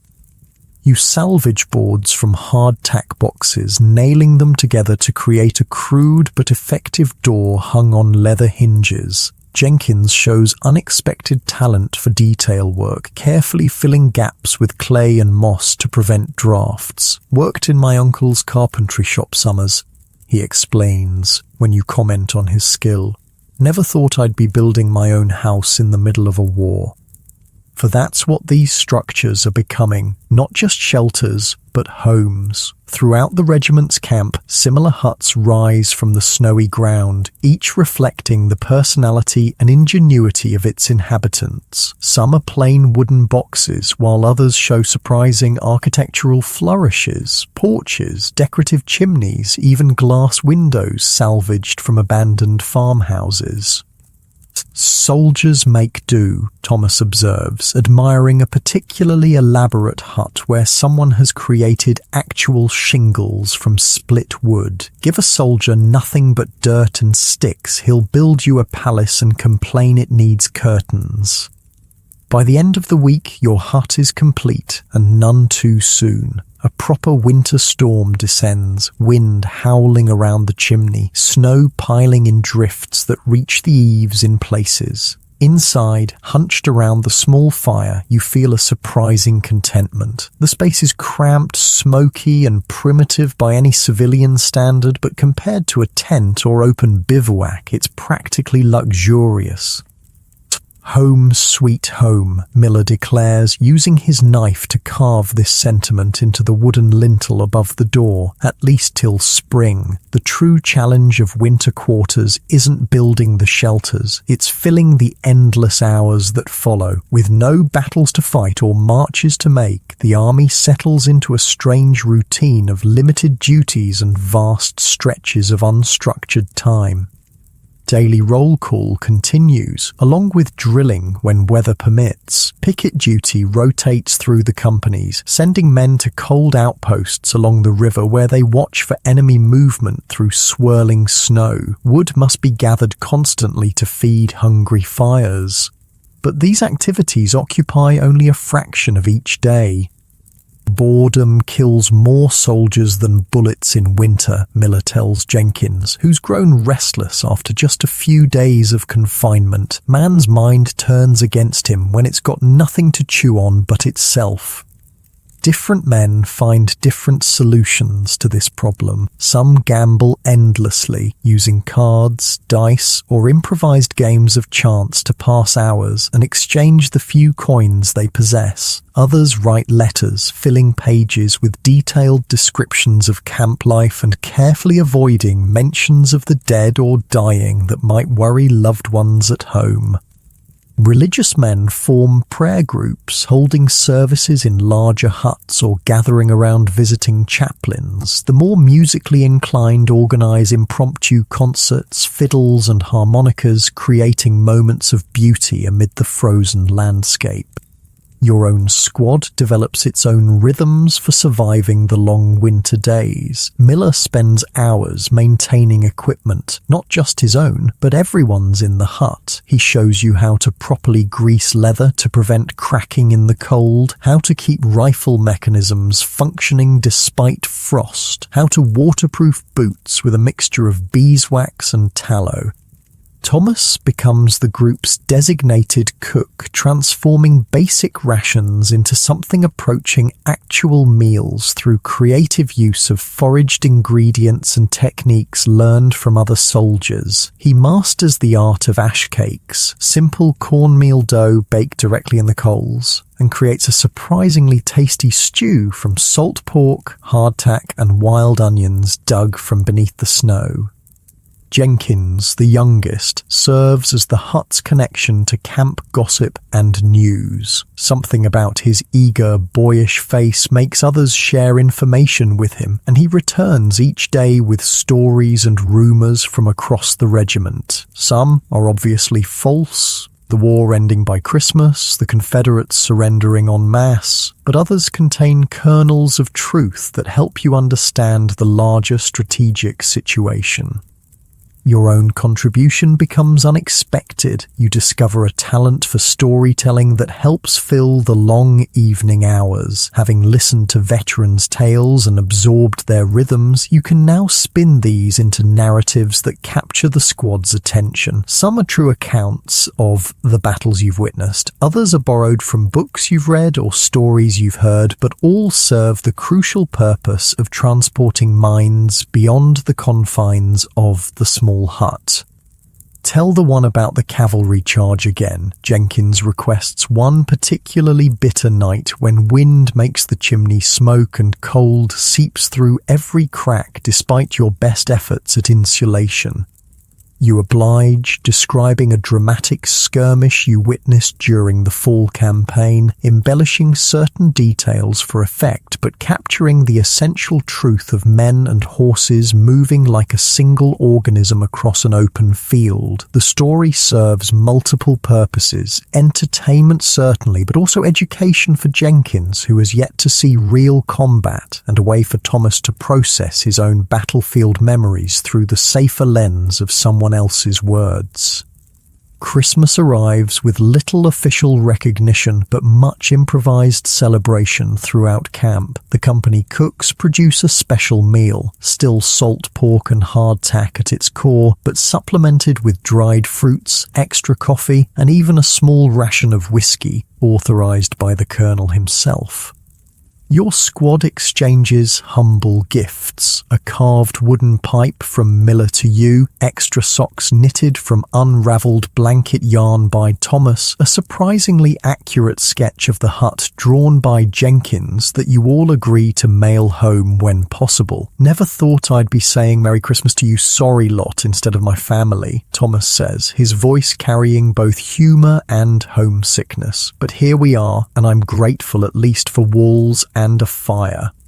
It's a sentiment you all share, this strange brotherhood formed by shared hardship. The men in this hut aren't the family you would have chosen, but they've become essential to your survival in ways that transcend mere physical assistance. The new year brings intensified cold and the first serious outbreaks of disease. Pneumonia, typhoid, and various fevers sweep through the camp, claiming victims daily. The regimental surgeon is overwhelmed, his hospital tent, now reinforced with wooden walls, filled beyond capacity. "Don't get sick if you can help it," Miller advises grimly after visiting a friend in the hospital. "More die from the cure than the disease in that place." Your hut adopts stringent health measures under Miller's direction, regular airing out despite the cold, careful food preparation, drinking only boiled water. Whether through these precautions or simple luck, you avoid the worst illnesses, though all of you suffer from the persistent camp cough that becomes the soundtrack of winter quarters. January brings another challenge: dwindling supplies. The frozen roads make wagon transport difficult, and rations are reduced to their most basic components. Coffee becomes a precious commodity, carefully hoarded and rebrewed until it's little more than brown water. Fresh meat disappears entirely, leaving only salt pork and beef so heavily preserved it must be soaked overnight to be edible. "Army logistics," Miller explains when Jenkins complains about the deteriorating food situation. "Summer and fall, they stockpile for winter. By January, supplies run low. By February, we'll be eating our boots unless roads clear." He's only half joking. Veterans tell stories of previous winters when men boiled leather straps for soup, ate bark and roots, or went days with nothing but melted snow and hardtack too worm-eaten to be recognized as food.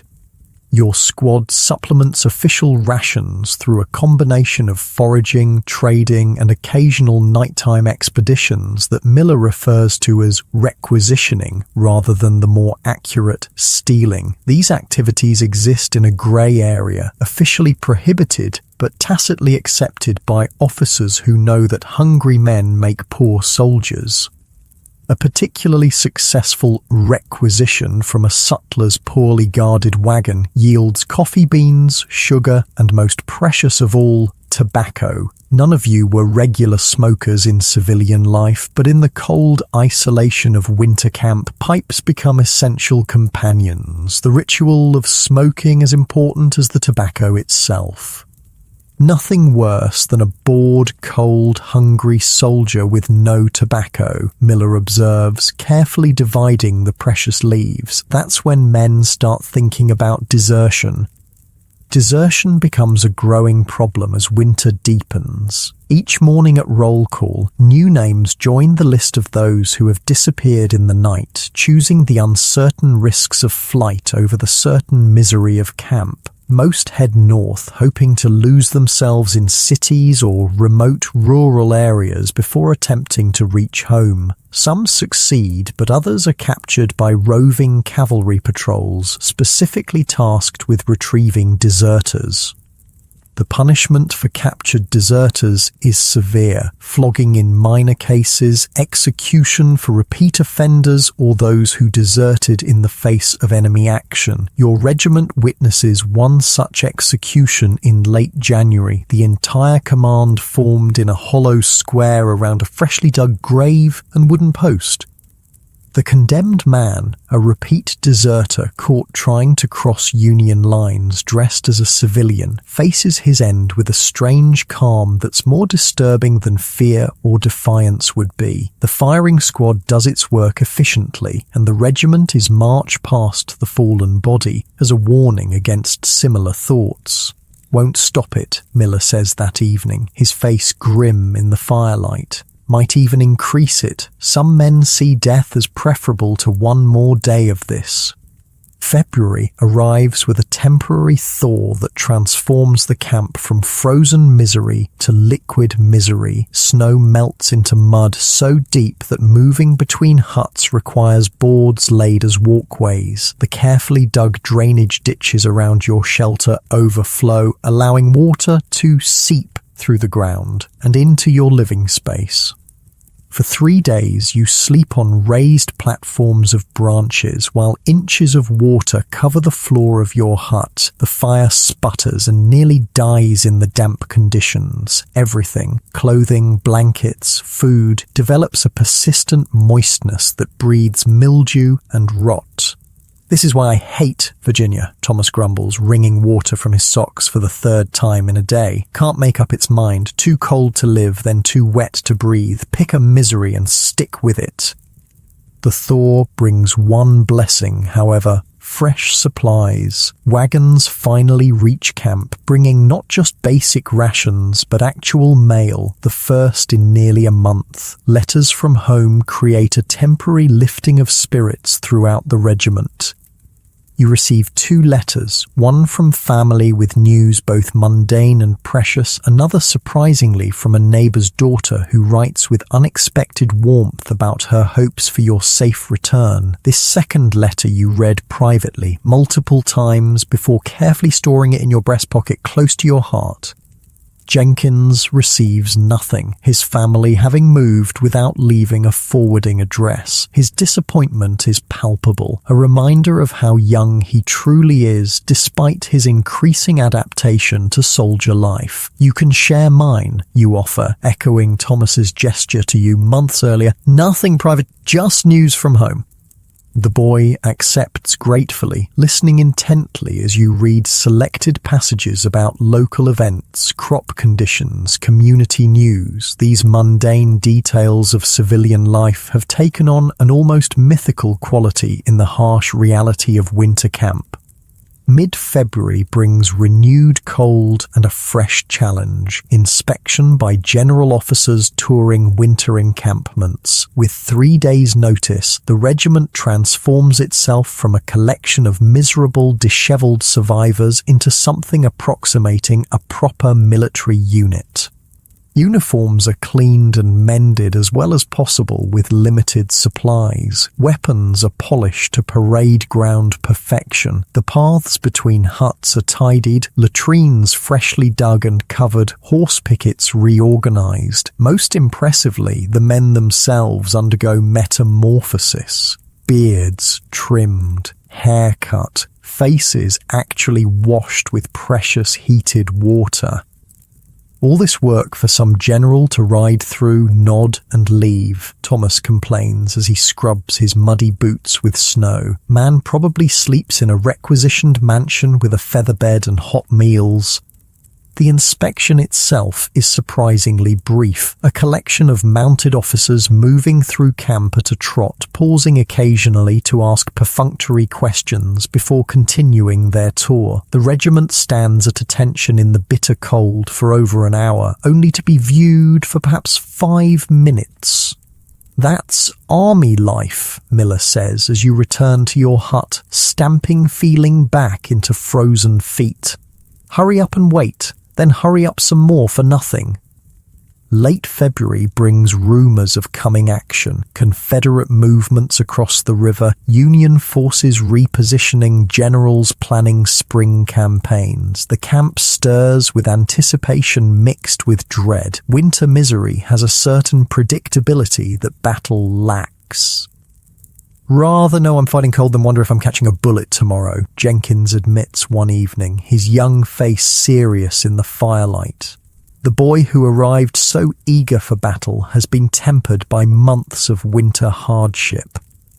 March arrives with warming temperatures and increasing military activity. Drilling resumes in earnest, no longer the basic maneuvers of earlier months, but complex battalion and regimental movements designed for the coming campaign season. Equipment is inspected, repaired, replaced where possible. Ammunition is distributed, weapons test-fired and adjusted. The winter beard you've grown as protection against the cold must now be shaved off to allow proper fitting of your cartridge box strap. The simple hut that sheltered you through the worst months is cleaned, its few accumulated comforts distributed or abandoned. Always feels strange, leaving winter quarters, Miller observes as you pack your knapsack, deciding what few personal items merit carrying into the coming campaign. Built yourself a home of sorts, now walking away from it. There's unexpected emotion in dismantling the small space that has sheltered you through months of hardship. This crude structure of logs and clay has been more than mere protection from elements. It's been the setting for a unique kind of bond formed between men who might never have met in civilian life. The night before marching orders are expected, your squad sits around the fire for a final evening in the hut. No one speaks much, each man lost in private thoughts about what the spring campaign might bring. Jenkins whittles nervously at a piece of pine. Thomas writes what might be his final letter home before moving out. Miller methodically checks his equipment, a ritual you've seen countless times. Might be our last night altogether, Thomas finally says, voicing what everyone's thinking. No telling who comes back from the next scrap. Cheerful thought, you reply, trying for lightness but achieving only strained humour. Miller looks up from his equipment check. Been through 3 winters in this army, he says. Each spring make new friends to replace those who didn't make it. Nature of war. He returns to his work, then adds quietly, but I hope we all sit around a fire again come next winter. It's as close to sentimentality as you've ever heard from him, and it creates a moment of silence broken only by the crackling fire. We will, Jenkins says with the simple certainty of youth. All of us. No one contradicts him, allowing the comforting fiction to stand. In this moment, on the edge of spring and renewed warfare, such hope seems a necessary shield against the reality waiting beyond the hut's door. The bugle sounds reveille before dawn, its notes carrying a different weight than the routine morning calls of winter. This is marching reveille, the signal that the winter pause has officially ended, that the business of war resumes in earnest. You step outside into the grey pre-dawn light, knapsack packed, rifle cleaned, 60 rounds of ammunition in your cartridge box. Around you, the regiment assembles, forming into companies that seem painfully under strength after winter's toll of disease and desertion. The huts that sheltered you through months of cold stand empty now, already beginning to look abandoned, though their occupants still form ranks nearby. In a matter of hours, these carefully constructed shelters will be just another set of ruins in a landscape increasingly defined by the artifacts of war. Forward march. The command ripples down the line, and the regiment moves out, leaving winter quarters behind. No one looks back, partly from military discipline, partly from the superstition that many soldiers hold about not watching something recede that you hope to see again. The spring campaign has begun. The relative safety of winter confinement gives way to the uncertainty of active warfare. The bonds forged in that small hut will now be tested in a crucible of marching, hunger, fear, and ultimately battle. As your boots break the thin crust of frost on the road leading south, you realize something important has changed during the winter months. You're no longer just surviving as a Civil War soldier. You've become one, fully integrated into this strange brotherhood of shared suffering and purpose. Whether that transformation will help you survive the coming campaign remains to be seen, but as the rising sun burns away the morning mist, illuminating the long blue column stretching ahead and behind, you feel a complex emotion that contains both dread and pride. You've survived a winter in the Union Army, something thousands failed to do. Whatever comes next, that achievement can't be taken from you. The question now is what price the spring will demand for its own passage. The war doesn't end for you with a grand battle or heroic charge. It ends with a letter delivered to your regiment in early May 1865, a full month after Lee's surrender at Appomattox. Honourable discharge, the captain announces, handing you the official paper with its ornate letterhead and formal language. Medical reasons, report to Washington for processing and final pay. You stare at the document, trying to process its meaning. After nearly 3 years of service, hundreds of miles marched, a dozen battles survived, it ends not with a bang, but with a bureaucratic whisper. The medical reason is clear enough. The lingering effects of a Minié ball that found your shoulder during the Petersburg campaign last winter. The wound wasn't immediately life-threatening, but it never properly healed, leaving your left arm weakened and prone to painful spasms. You're no longer fit for infantry service, the army surgeon decided. Time to go home. Lucky bastard, Thomas says without rancour when you show him the discharge. He's changed dramatically from the farm boy who joined with you in '62, now a sergeant with hard eyes and a scar that pulls his mouth into a permanent half-grimace. War's over anyway. Just mopping up now? Miller is more philosophical. 3 years is enough for any man, he says, helping you pack your meagre possessions. You've done your part. Of your original squad, only Miller, Thomas, and you remain. Jenkins didn't survive the wilderness, lost in that terrible burning forest where men shot at muzzle flashes and fought unseeing through underbrush. You never found his body. So many were simply listed as missing after those chaotic days. Others joined your squad, fought alongside you, died or were wounded or simply transferred elsewhere as the great shuffling of men continued through years of war. Their faces blur in your memory now, distinguished more by how they left than who they were. The boy who took a shell fragment through the neck at Cold Harbor, the replacement who lasted 6 hours before typhoid claimed him, the veteran from another regiment who stepped on a mine outside Petersburg. Saying goodbye is both harder and easier than you expected. Hard because these men have been your world for 3 years, a family forged in experiences no outsider could comprehend. Easy because soldiers learn early that attachment is dangerous. Every friend lost is away a piece of yourself until there's nothing left to give. Write if you can, Thomas says gruffly, shaking your hand with uncharacteristic formality.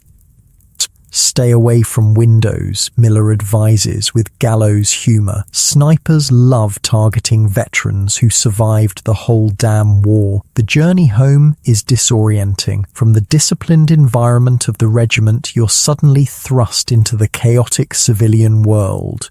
Railroad stations crowded with travellers, cities bustling with commerce, as if war had been a distant inconvenience rather than a national bloodletting.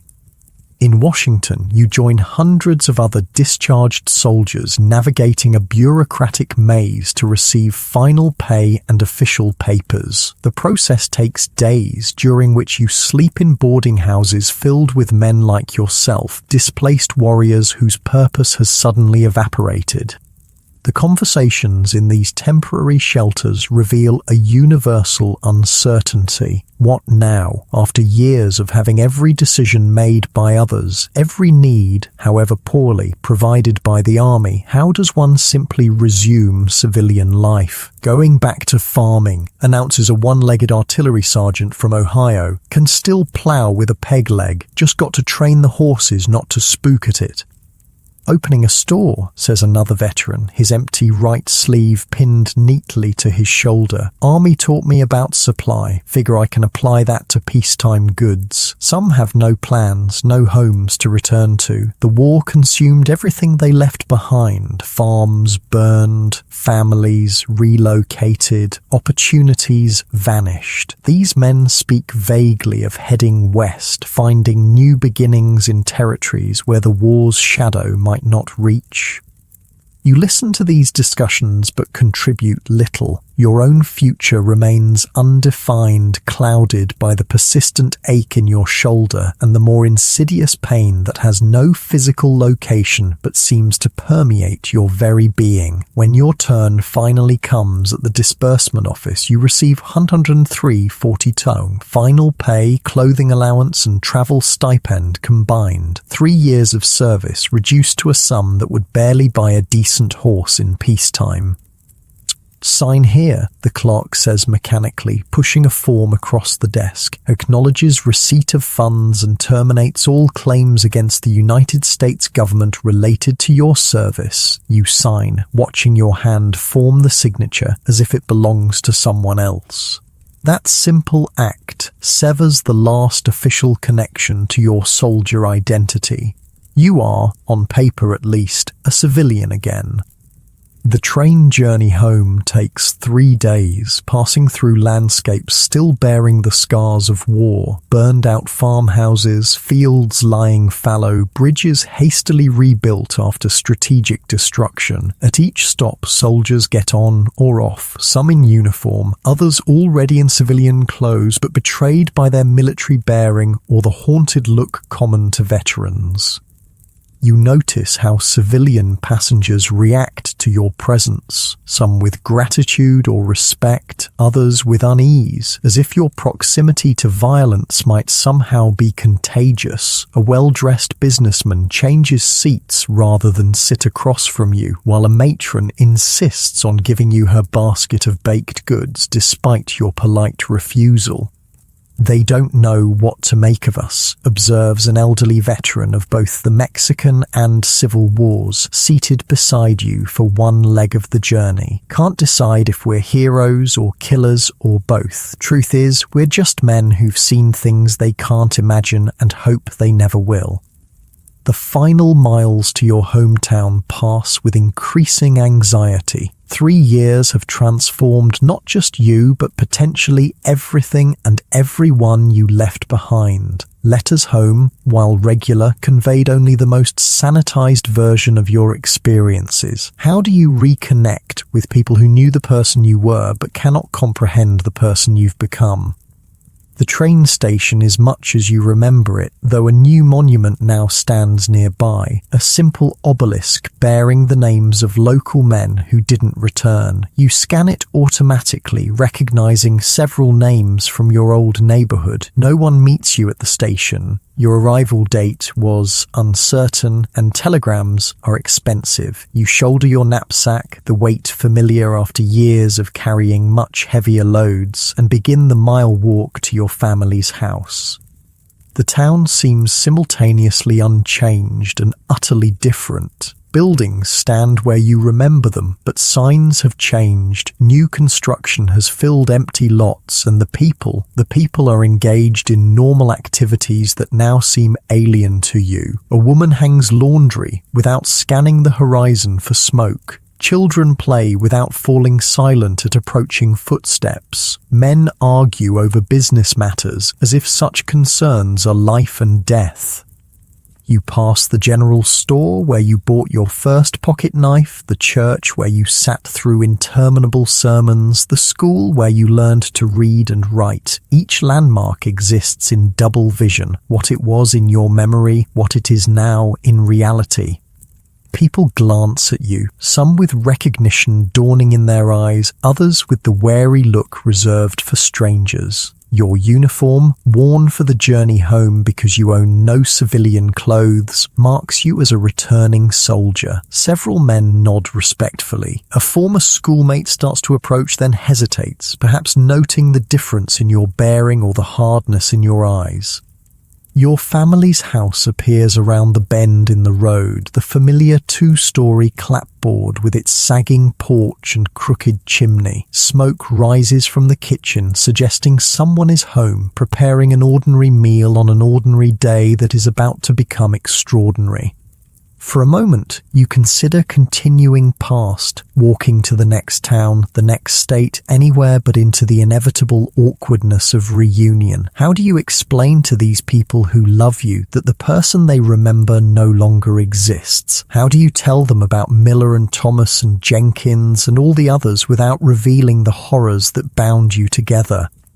The decision is made for you when the door opens. Your mother emerges, shading her eyes against the afternoon sun, alerted perhaps by some sixth sense that her child approaches. She sees you, freezes for a heartbeat, then runs down the path with a cry that contains both joy and the release of years of fear.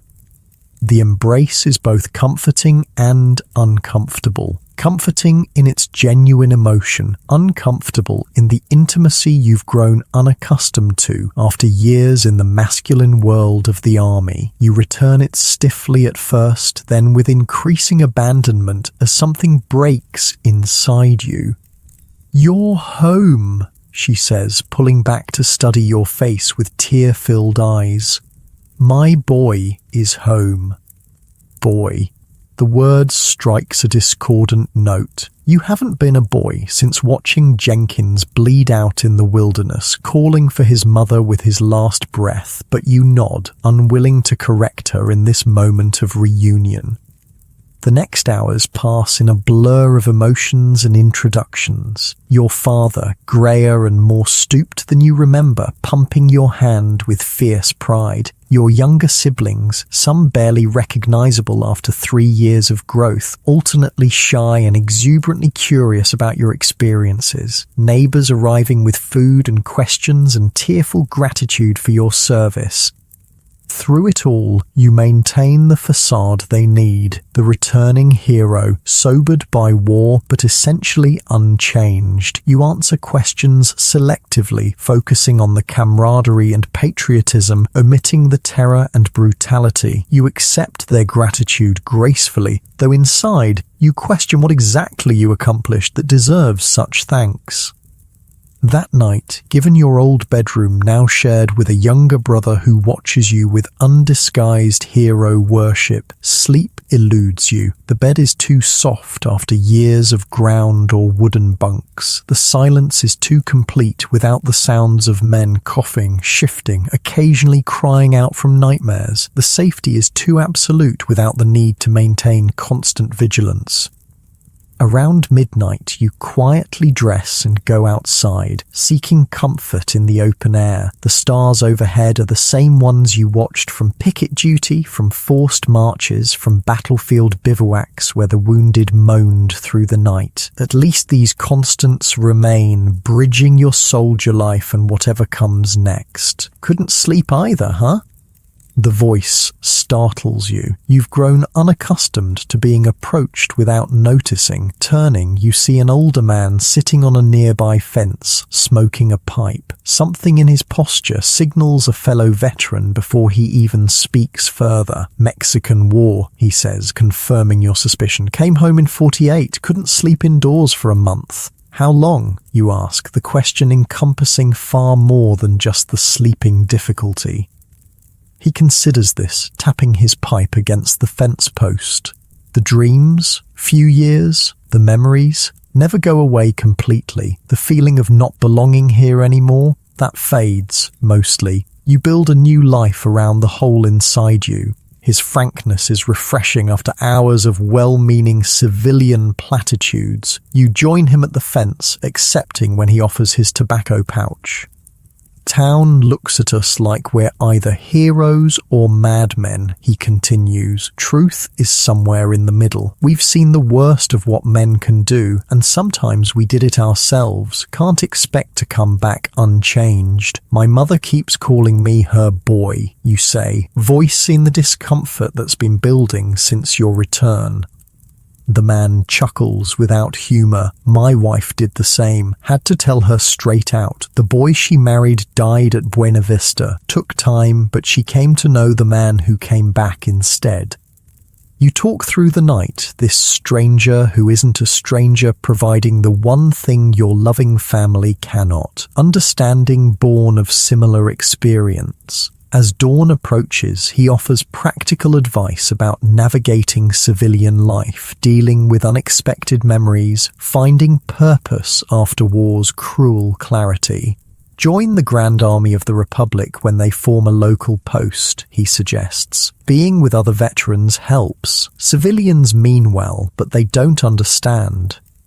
The next weeks establish patterns that will define your immediate future. Days are spent helping with the family business, relearning civilian skills, enduring well-intentioned inquiries about your adventures. Nights often find you awake, sometimes walking until exhaustion forces sleep, sometimes writing letters to Thomas and Miller that contain truths you cannot share with those around you. Your shoulder pain continues, sometimes mild, sometimes debilitating. The local doctor, who never saw a battlefield amputation or extracted a bullet while under artillery fire, prescribes ineffective tonics and suggests the pain may be nervous in origin, a diplomatic way of implying it exists primarily in your mind. The nightmares come regularly, tangled reliving of battles, faces of the dead, moments of terror and guilt from 3 years of war. You learn to wake silently, to calm your breathing before it alerts others, to sit in darkness until the images fade enough to attempt sleep again. Civilian clothes feel wrong on your body, the fabric's too soft, the fit too loose after years of uniform. Civilian conversations seem trivial, focused on local gossip and business concerns rather than the life and death simplicity of war. Civilian priorities, appearance, social standing, minor slights strike you as absurdly unimportant after watching men die for higher principles. The neighbour's daughter who wrote to you during the war becomes a bright spot in this difficult transition. Unlike others, she doesn't press for war stories or treat you like a curiosity. She simply walks with you, talks about books and ideas, allows silences to exist, without awkward attempts to fill them. "You don't have to pretend with me," she says during one such walk. "I don't expect you to be who you were before." "How can you know who I was before?" you ask, genuinely curious. "We barely spoke then," she smiles. "I watched you more than you realized, but that's not what I mean. No one comes through something like that unchanged. I'd be worried if you seemed exactly the same." This acceptance of your transformed self without expectation of explanation or performance creates a space where healing becomes possible. Not the complete erasure of war's effects, but the gradual integration of soldier and civilian identities into something new and sustainable. Summer passes into fall, and with the changing leaves comes news from your former comrades. A letter from Thomas describes the regiment's final operations and his own plans to head west rather than return to his family's farm. "Too many ghosts in Ohio," he writes. "Need open country where a man isn't reminded of what he's lost with every familiar view." Miller's letter is briefer, but more immediately concerning. He's in a veteran's home in Hartford, his old war wounds having finally overcome his remarkable constitution. Between the lines, you read his deteriorating condition and growing isolation. "You should go to him," the neighbour's daughter says when you share this news. "He was your brother in ways I'll never understand."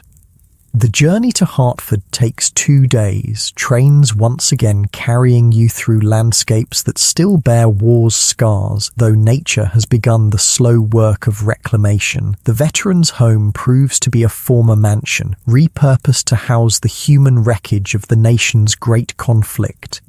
Miller occupies a small room shared with another veteran. His appearance shocks you, the once sturdy frame now gaunt, the weathered face grey with pain, but his eyes light with genuine pleasure at your arrival. "Didn't expect you'd come," he says, voice weaker but still carrying that sardonic tone you remember. "Long way to travel for a dying man." "You survived the peninsula, Gettysburg, and the wilderness," you reply, falling easily into the bantering tone that served as affection between soldiers. "Pretty sure you'll outlive us all out of sheer stubbornness." His laugh turns into a cough, but the moment achieves what you intended, a reconnection to the bond formed through shared hardship. For 3 days, you sit with him, sometimes talking about wartime experiences now safely in the past, sometimes simply providing the companionship that needs no words. On the 3rd night, he asks you to help him outside, wanting to see the stars one more time. You support his frail body to a garden bench where he sits gazing upward with an expression of peace you rarely saw during the war. "Funny thing," he says after a long silence. "Spent 3 years trying not to die. Now I'm almost looking forward to it. So tired of fighting, you know."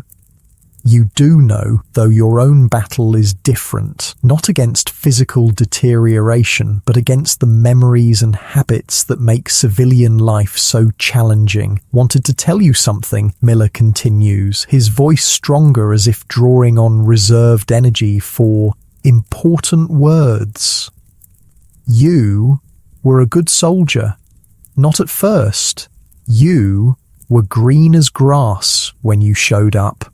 But you learned, kept your head when others lost theirs, looked after your squad. Man couldn't ask for a better comrade." The simple praise coming from this man whose respect was so hard-earned means more than all the hero accolades from well-meaning civilians. It acknowledges not just what you endured, but how you conducted yourself through that endurance. "Learned from the best," you reply, your voice rough with emotion. Miller snorts. "Learned despite the best, more like. Made plenty of mistakes myself." He falls silent, then adds, "Just one thing I want you to remember after I'm gone. We survived, not just the war. Anyone with luck can do that. We survived with our humanity intact, saw the worst men can do and didn't become the worst ourselves. That's the real victory. You understand?" You nod, understanding completely. Miller dies 3 days later, slipping away quietly in his sleep, a peaceful end that seems almost unfair given the violence that defined so much of his life. You arrange for his burial with his few possessions, including the tattered diary he kept throughout the war, which he explicitly left to you. The journey home feels different, a closing of one chapter, the beginning of another. Reading Miller's diary on the train reveals a man more thoughtful, more troubled, and ultimately more hopeful than the stoic exterior he presented to the world. His final entries speak not of battlefield glory, but of his desire for the nation to heal, for the sacrifices to mean something beyond victory or defeat. Returning to your hometown, you find it transformed by autumn, harvest underway, preparations for winter beginning, the rhythms of civilian life continuing as they have for generations before the war and will for generations after. These cycles that once seemed trivial now appear as the very foundation of what you fought to preserve. The neighbour's daughter, Catherine is her name, though somehow you've thought of her primarily by her relationship to you, meets you at the station, something in her face suggesting a decision has been made during your absence. "I've been thinking," she says as you walk together through fallen leaves, "about us, about the future. Have you now? You respond, a lightness in your tone that would have been impossible months earlier. Life's too short for hesitation, she continues. We've both seen enough to know that, so I'm asking, would you consider building a life together? Not the life either of us might have had without the war, but something new, something that acknowledges what's happened but isn't defined by it? The directness of her proposal, so contrary to traditional courtship expectations, reveals how deeply she understands what you need. Not delicate illusions or social performances, but honest communication between equals. I'm not whole, you feel compelled to warn. Parts of me are still out there, buried in Virginia and Pennsylvania. The nightmares might never completely stop. No one comes through life unscathed, she replies. My scars are different from yours, but they exist. I'm not asking for perfection, just partnership. Winter arrives with its crystalline beauty and isolated evenings, so different from the miserable winters of campaign, yet carrying echoes in the way frost forms on window panes or wind moans around chimney corners. You find work that accommodates your injured shoulder. Begin courting Catherine with her parents' cautious blessing and establish a new routine that incorporates rather than denies your wartime experiences. The nightmares continue, but with decreasing frequency. You still wake sometimes in the grip of terror, momentarily confused about where and when you exist, but recovery comes quicker now, the return to present reality more immediate. An unexpected letter arrives in January. Thomas, writing from Nebraska Territory, where he's found work with a surveying company. His words carry a tentative optimism, a sense of possibilities that transcend the destruction you both witnessed. Wide country out here, he writes. Room to breathe, room to forget, maybe even room to build something new. Spring brings two significant developments. First, a local chapter of the Grand Army of the Republic forms, creating a community of veterans who understand the unique challenges of reintegration. Second, you and Catherine announce your engagement, planning a simple ceremony for early summer. The GAR meetings become an essential part of your healing process. Among fellow veterans, you can speak truths that civilian ears cannot bear. The shared experiences, both traumatic and transcendent, create bonds that require no explanation. Together, you navigate the complex territory between honoring your service and moving beyond it, between remembering the dead and living fully among the living. Your wedding day dawns clear and warm, the kind of perfect June morning that seems to validate the possibility of new beginnings. The ceremony itself is brief, attended by family and close friends, including several veterans who stand with uncomfortable formality in rarely worn suits. Catherine's vows include a line that brings unexpected tears to your eyes. I promise to love both the man you were before the war, the man you became during it, and the man you are still becoming after it. The reception that follows has moments of genuine joy, intermixed with inevitable awkwardness as civilian and military worlds attempt integration. You find yourself instinctively grouping guests into categories, those who served and those who didn't, before consciously breaking this pattern, moving between groups, building bridges. Late in the evening, you step outside for a moment of quiet, gazing at stars that have witnessed every human conflict yet continue their indifferent journey across the heavens. Catherine joins you, her hand finding yours in the darkness. Happy? She asks simply.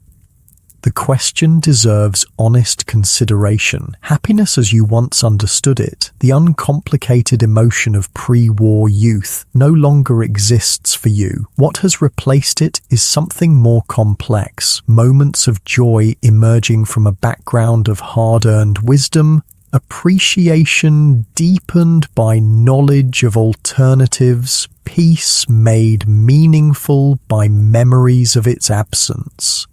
Yes, you answer finally. Not the way I once would have defined it, but yes. She nods, understanding as she so often does what remains unspoken. "Did you ever think, during the worst of it, that you'd be standing here someday?" she asks. "That survival was possible?"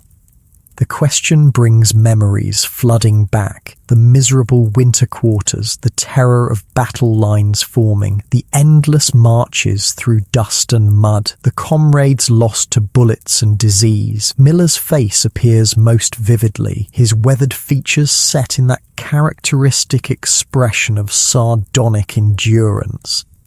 Or sometimes, you admit, not often, but sometimes. There were men who never lost sight of after, who carried pictures of home, who talked about what they'd do when it was over. I think they survived better than those who couldn't see past the next battle. And you? What kept you going? You consider this, searching for the truth beneath convenient answers. At first, just not wanting to die, then not wanting to let down the men beside me. By the end, it was wanting to be worthy of coming back, wanting to be someone who could live in peace again without bringing war back with him. She squeezes your hand. You are. Not because you've forgotten or because you pretend it didn't change you, but because you've found a way to carry it without being crushed by it. As you stand there in the gathering darkness, the sounds of celebration continuing behind you, you realize something profound. The question that has haunted you since discharge, could you survive as a Civil War soldier, was only half the question. The full version, the one that truly matters, is, could you survive as a Civil War soldier and then learn to live as something else? The answer, you now understand, is yes. Not easily, not perfectly, not without scars both visible and hidden, but yes, survival extends beyond the battlefield, beyond the hospital, beyond the moment of discharge. It encompasses this harder, quieter struggle to reconcile what was with what is, to build something meaningful from experiences that threatened to destroy everything meaningful. Miller's words return to you. We survived with our humanity intact. That's the real victory. Looking at the woman beside you, at the life stretching before you, at the hard-won wisdom that now informs your understanding of both joy and suffering, you silently acknowledge the truth of his statement. The greatest victory was never about armies or flags or territory. It was about returning, not unchanged, but undefeated in spirit, to build rather than destroy, to love rather than hate, to live fully in peace after seeing the worst of war.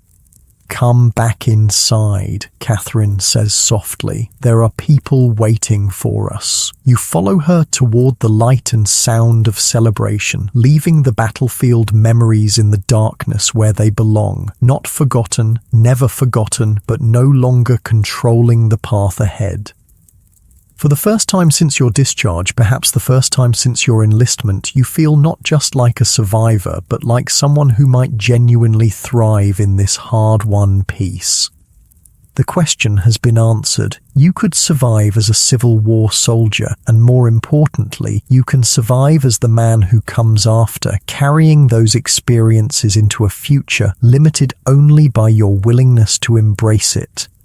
As you sink deeper into your warm, comfortable bed, allow that thought to settle into your mind. The greatest courage isn't in fighting battles, but in continuing forward after they end, in choosing life even after witnessing so much death, in finding peace within yourself when the world has shown you its worst.